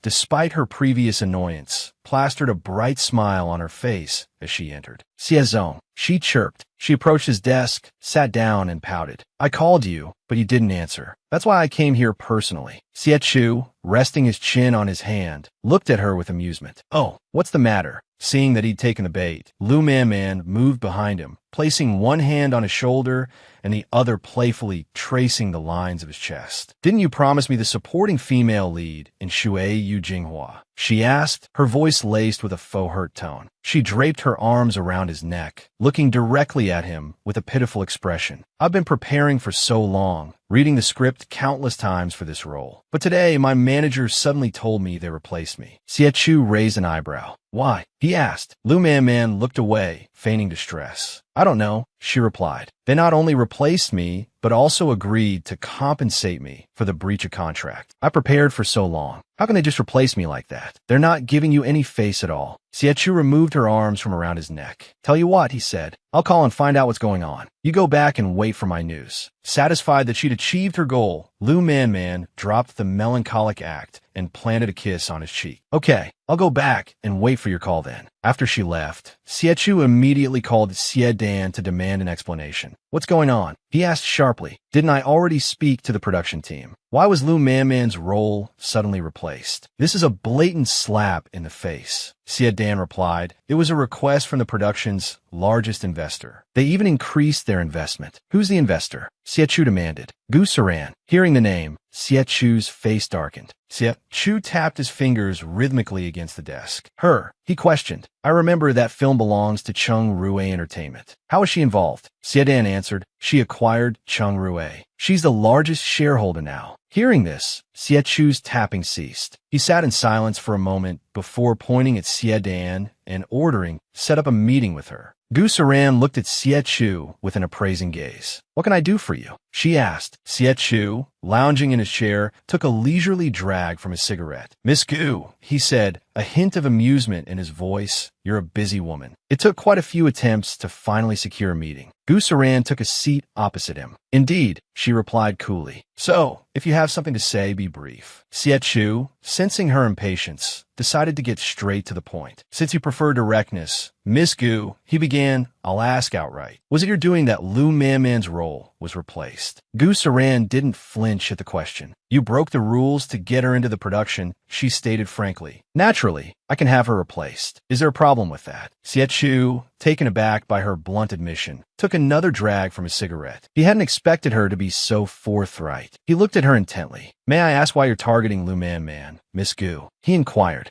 Gu Saran's expression hardened. That's a curious question, Mr. Xie, she retorted. She humiliated and bullied me, constantly trying to sabotage my career. Why should I treat her kindly? Do I possess the heart of a saint? Realizing he wouldn't get a straight answer about Lu Man, Xie Chu shifted tactics. Then let me ask a different question, he said, his expression turning serious. Miss Gu, who are you really? Gu Saran rose gracefully to her feet. That's not something I can disclose, Mr. Xie, she replied. If there's nothing else, I'll take my leave. She started to walk away, then paused, turning back to look at him. Oh, and one more thing, she added. Before I go, I have a small gift for you. She reached in her bag. Gu Saran placed a USB drive on his desk. Xie Chu stared at it, perplexed. A USB drive, he thought. 1 week later, at a luxurious hotel, Lu Man paced anxiously. It's been a week since I've heard from Xie Chu, she thought, her worry escalating. He hasn't answered my calls, and I can't find him at the company. He's deliberately avoiding me. She glanced at the hotel room door. I finally managed to find out he's having dinner here tonight. I have to get some answers. Xie Chu emerged from the room, adjusting his suit jacket, followed by Xie Dan. Seeing him, Lu Man rushed forward, forcing a saccharine smile. Mr. Xie, she began, her voice laced with feigned concern. Why haven't you been answering my calls? What's happening with the role? Xie Chu looked at her coldly. Miss Lu, he said, his voice devoid of emotion. It's over between us. Lu Man stared at him, stunned. Over, she repeated. She clutched his sleeve, tears welling in her eyes. Mr. Xie, why? She pleaded, her voice trembling. What did I do wrong? Disgust flashed across Xie Chu's face as he roughly shrugged her off. Get lost, he snapped. Caught off guard, Lu Man stumbled backward, crying out in surprise. As the tension hung heavy in the air, a young woman emerged from the hotel, her eyes lighting up as she saw Xie Chu. Xie Chu, she called out, her voice sweet and coquettish. Wait for me, the young woman called out, hurrying after Xie Chu. Catching up, she looped her arm through his and continued, let's go this way. Lu Man, picking herself up off the floor, cradled her bruised elbow. That heartless man, she seethed. So he has a new lover. Seeing Xie Chu and his companion about to leave, she lurched forward, only to be blocked by Xie Dan. Mr. Xie, she cried out, her voice laced with desperation. Why are you breaking up with me? Why? I haven't done anything. Why are you treating me like this? Xie Dan looked at her with pity. Miss Lu, he said gently, Mr. Xie's actions speak for themselves. Don't delude yourself any longer. He never loved you. Lu Man froze, Xie Dan's words hitting her like a physical blow. Tears streamed down her face as the truth sunk in. He never actually admitted I was his girlfriend, she realized with a pang of anguish. Before she could respond, Xie Dan held out a USB drive. Mr. Xie asked me to give this to you, he explained. Once you see what's on it, you'll understand. He paused, then added a warning, and Miss Lu, don't try to contact Mr. Xie again. There will be consequences. Lu Man stared at the USB drive in Xie Dan's hand, speechless. Later, at her apartment, Lu Man sat at her computer, typing nervously. The television behind her blared with the voice of a news anchor. Hello, and welcome to the latest entertainment news. Tonight, we have the honor of speaking with director Yi Fong about his upcoming film, Deception. She inserted the USB drive Xie Dan had given her. A few clicks later, her face drained of color.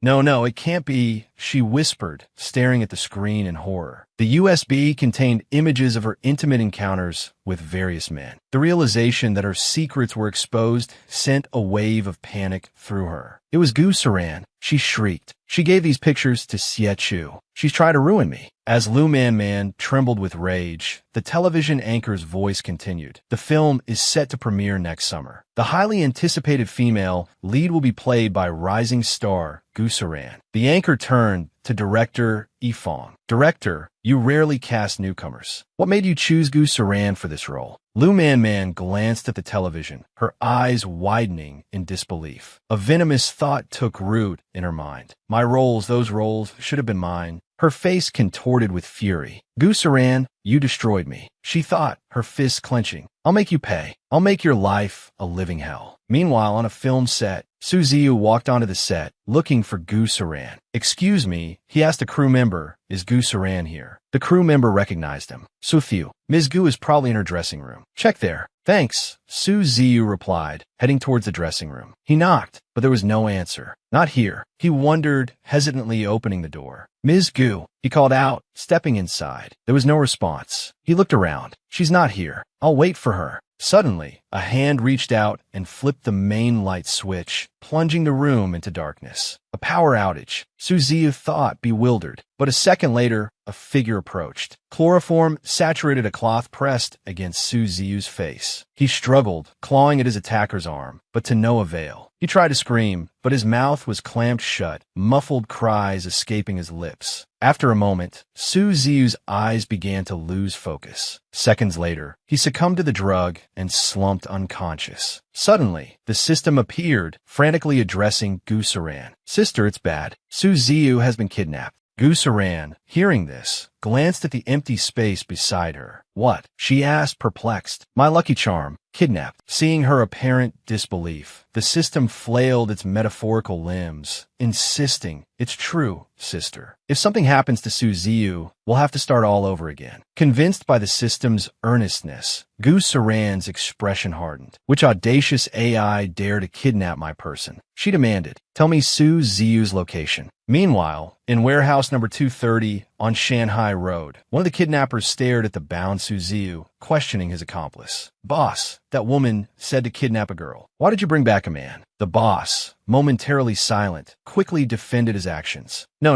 you got it wrong. She clearly said to grab the person in the lounge. She didn't specify male or female." His underling sighed, adopting a resigned tone. "You're the boss. Whatever you say goes." Just then, 5 sleek black cars pulled up outside the warehouse. A high-heeled shoe emerged from one of the vehicles. A bodyguard swiftly approached Gu Saran, reporting, "President Gu, we've arrived." Gu Saran, after a brief nod of acknowledgement, calmly ordered, "Break down the door." The warehouse door splintered inward under the force of another bodyguard's kick. Startled, the 2 kidnappers inside jumped up, the underling yelling, "Who's there?" His boss quickly added, "How dare you kick down our door? Do you want to die?" The underling finally looked towards the entrance, taking in the sight of 5 imposing bodyguards and the slender figure of Gu Saran standing behind them. Gu Saran, her expression impassive, gestured to her bodyguards. The 2 kidnappers, intimidated by the bodyguard's sheer size, immediately dropped to their knees, hands raised in surrender. "We surrender," they cried. Their swift capitulation left the 3 bodyguards momentarily speechless. Gu Saran walked over to Su,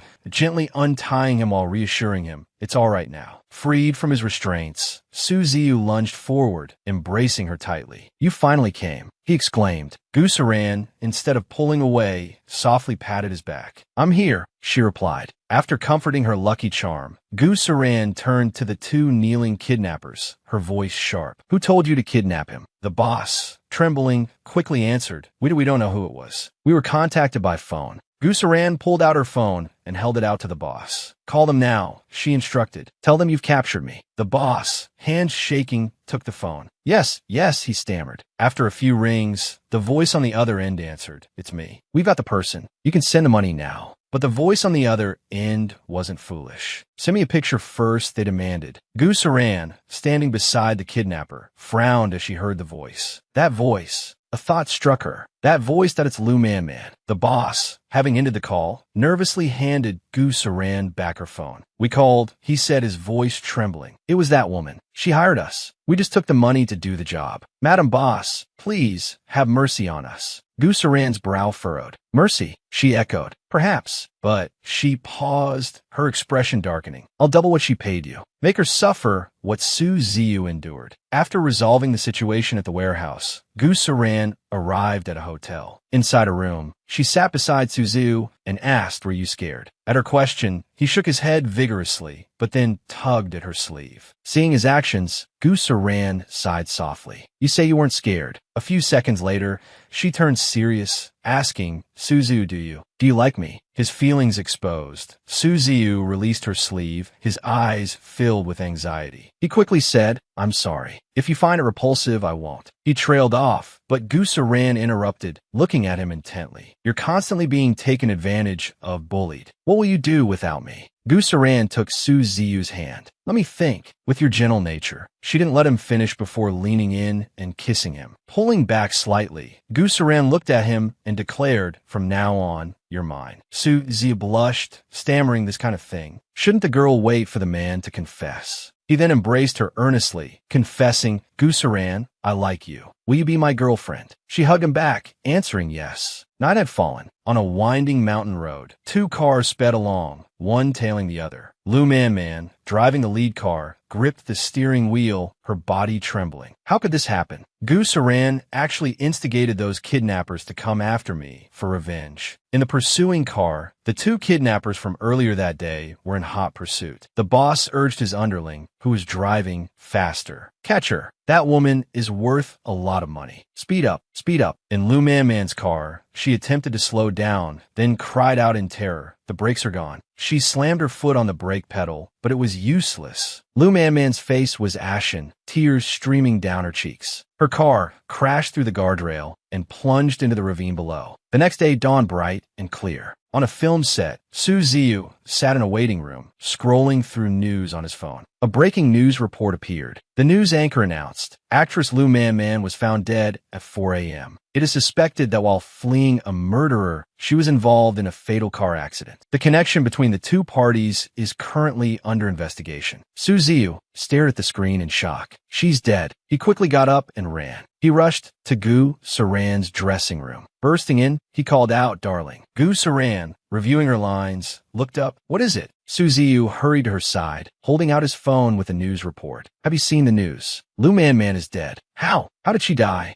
Saran rested her chin on her hand, looking at him calmly. "How should I know?" She replied. Seeing her nonchalance, Su Ziyu anxiously asked, "Will the police suspect you?" Saran closed her eyes briefly. "I only told them to teach her a lesson. How she died has nothing to do with me." She opened her eyes and looked at him, wagging her finger. "And stop calling me darling." He captured her finger and brought it to his lips. "All right, darling." He then kissed her. Behind them, a female crew member entered the room and witnessed the scene. She clutched her chest dramatically. The sour scent of love. Such sweet, sweet dog food. Time flew by, and the new year arrived. The city was blanketed in snow, and the sound of firecrackers echoed through the air. Inside Saran's home, she and Su Ziyu lay asleep in bed. Su Ziyu slowly stirred awake, gazing at the woman beside him. She looked so adorable while sleeping, he thought. He nuzzled his nose against hers and whispered, "Wake up, or I'll kiss you." When she didn't respond, he added playfully, "Come on, darling, wake up." Still met with silence, Su Ziyu gently kissed her. Saran's eyes fluttered open. "Who gave you permission to sneak a kiss?" She mumbled, pushing him away playfully. Once she was up, they found a living room filled with New Year's decorations. Su Ziyu held up a decorative sticker and asked, "Saran, darling, are you really not going to help me with this?" She replied bluntly, "Nope." Seeing her indifference, he sat down on the floor, resting his hands on her legs, and pleaded, "But it'll take forever if I do it alone." She continued scrolling through her phone, ignoring him. Su Ziyu then deployed his ultimate weapon, EGO. "Please, darling," he implored. A palpable aura of cuteness filled the room. Saran remained silent, but her resolve began to crumble. Finally, he persuaded her, and together they decorated the house. Soon, the entire place was filled with festive cheer. Saran stood by the window, still engrossed in her phone. Su Ziyu approached her from behind and embraced her, whispering, "Happy New Year." She held up her phone, asking, "Did you post this?" On the screen was his social media page, with an official announcement, a photo of them together, and Saran tagged. He nuzzled against her. "Of course, you have to give me some official status, right?" She replied nonchalantly, "Whatever you want." He held her tighter.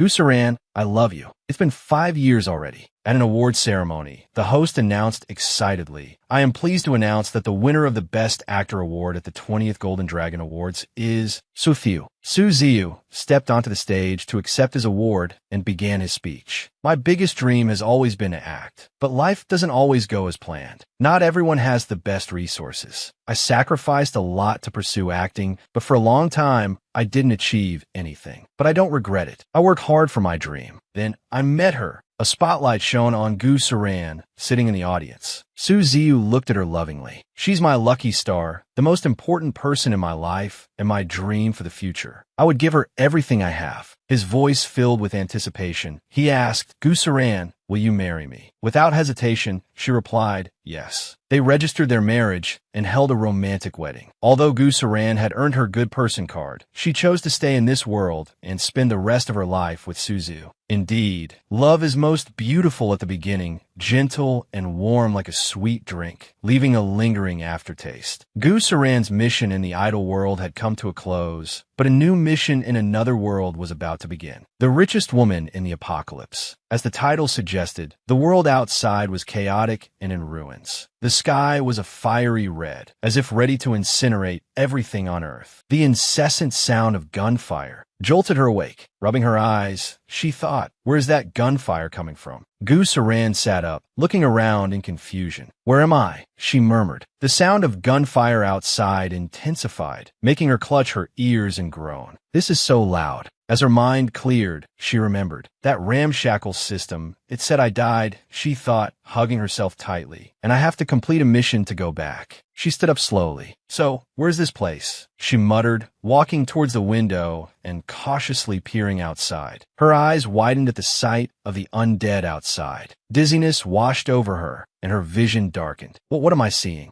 Zombies? Are there really? As if summoned, the system appeared, holding pom-poms and grinning. Welcome, Big Sis, to the apocalypse. It chirped. Your previous memories have been sealed, haven't they? I'm a personified system, of course. You can check if you want. Gu Saran shot the system a murderous look as it babbled on. Folding her arms, she said no need. I know the general procedure. The system responded, this world requires a large amount of energy cores, which aren't easy to carry around. It pulled out a bag. This is a spatial pouch. You can store food in it. Gu Saran's eyes lit up. She reached for it. Is it mine? The system quickly waved its hands. No, it's just a loan. Then, with a flourish, it produced 10 good person cards. If you want to own it, you just need 10 good person cards. It said cheerfully. Gu Saran's face darkened at the price. Her hand tightened around the pouch. 10, she growled. The system, seeing her expression, quickly raised a white flag and held up 3 fingers. 5, I can't go any lower. Gu Saran narrowed her eyes. You said 3.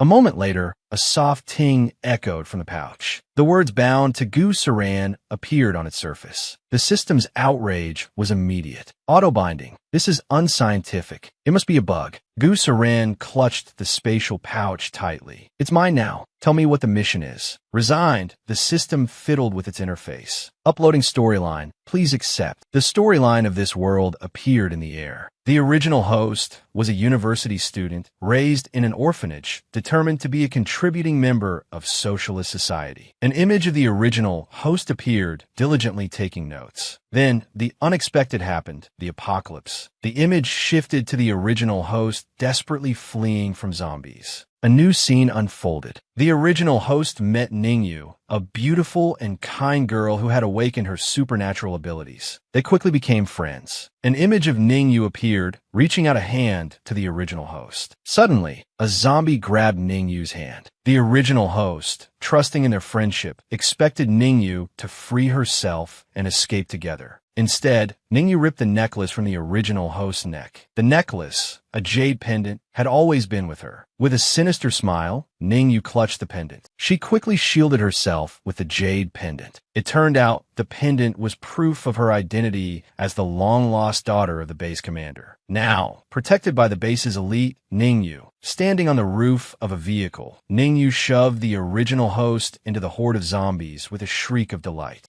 She yelled, while the terrified original host cried out, no. Despite being bitten, the original host survived the initial onslaught. However, Ningyu used the excuse of infection to imprison her in a laboratory, turning her into a test subject. The images shifted to the original host lying on a bed, her body covered in wires and tubes, struggling for breath. Gu Saran clicked her tongue, her face grim. That's brutal, she muttered. The system, sensing her mood, quickly tried to reassure her. Big Sis, if it wasn't brutal, you wouldn't be needed. A fighting spirit flared in Gu Saran's eyes. Cracking her knuckles, she said, if I want to pass, I just need to eliminate her, right? The system, sensing her murderous intent, quickly intervened. Big Sis, you can't. Eliminating her will send you right back. Gu Saran blinked, momentarily stunned. The system conjured a holographic flowchart. Right now, the best course of action is to retrieve the jade pendant, expose Ningyu, and make her suffer the same fate. Gu Saran, however, walked back to the bed and prepared to lie down. The system stared, bewildered. Big Sis, what are you doing? Gu Saran turned her back to it. Sleeping. What else? The system sputtered, but this place is surrounded by zombies. Shouldn't we escape? Without opening her eyes, Gu Saran mumbled into the pillow, "Conserving energy is important." Just then, a loud banging echoed from the door. The system shrieked and dove into Gu Saran's arms, flailing wildly. "Help! Zombies!" Gu Saran shoved it away, irritated. "Get off! Don't disturb my rest." Suddenly, a new mission appeared. Spend 50 energy cores within 2 hours. Energy cores have been placed in the spatial pouch. Please check and confirm. Gu Saran, holding the panicking system, stared at the notification. Lifting the trembling system, she asked, "Where am I supposed to spend 50 energy cores in this situation? Am I supposed to dig them out of the zombies' brains?" Just then, the door to the room burst open, a group of men pouring in, interrupting their conversation. A large man, brandishing a gun, roared, "Don't move." Behind him, more men filed into the room. As Gu Saran watched them enter, a thought sparked in her mind. "I have an idea." 3 men stormed into Gu Saran's room, one pointing a weapon directly at her as she sat on the bed. Beside him, a man wearing glasses, identified as a strategist, Yi Xiao, muttered a warning, "Be careful, she might have a weapon." Gu Saran sat up, rummaging under a pillow. The man Yi Xiao had warned, the group's muscle, known as Bao, kept his gun trained on her. "I said don't move. Didn't you hear me?" He barked. The third man, Xia Cheng, the easily frightened one, goaded Bao, "Shoot her. She's looking for a gun." Meanwhile, Gu Saran, having found what she was looking for, slipped on her shoes. With a casual flick of her wrist, she swept a pile of energy cores onto the table. Before anyone could react, she sat down and, in a calm voice, asked, "Want to make a trade?" Yi Xiao stepped closer, pointing at the pile of energy cores on the table. "Those look like energy cores," he observed. Xia Cheng, hands in his pockets, chimed in, "There must be at least 10. We've hit the jackpot." And Bao, however, eyed Gu Saran with suspicion. "But how?" he muttered, glancing at her as if she were some kind of demon. He huddled with the others, whispering, "She's just a girl. How could she have so many energy cores?" Yi Xiao added, "How many zombies would you have to kill for this many?" "It's strange." Xia Cheng, ever practical, added, "With this many, and Bao could level up, right? What does she want to trade them for?" "An Bao not debts, Lao. Should we ask her?" Growing impatient with their hushed whispers, Gu Saran picked up an energy core and tossed it lightly in her hand. "Well, are you going to trade or not?" And Bao, startled by her directness, finally spoke up. "What do you want in exchange?" Gu Saran, instead of answering, countered with her own question. "What do you have?" Yi Xiao pulled his backpack off his shoulder. "It's all in here." He opened it to reveal a few cans of water and some personal items. Gu Saran looked at the meager offerings with open disdain. "Seriously, that's it. Fine. Trade me for some food. You can have all the energy cores." And Bao grinned, quickly scooping the energy cores into his backpack and zipping it closed. "Thanks, boss." The next day, the ravaged landscape stretched out before them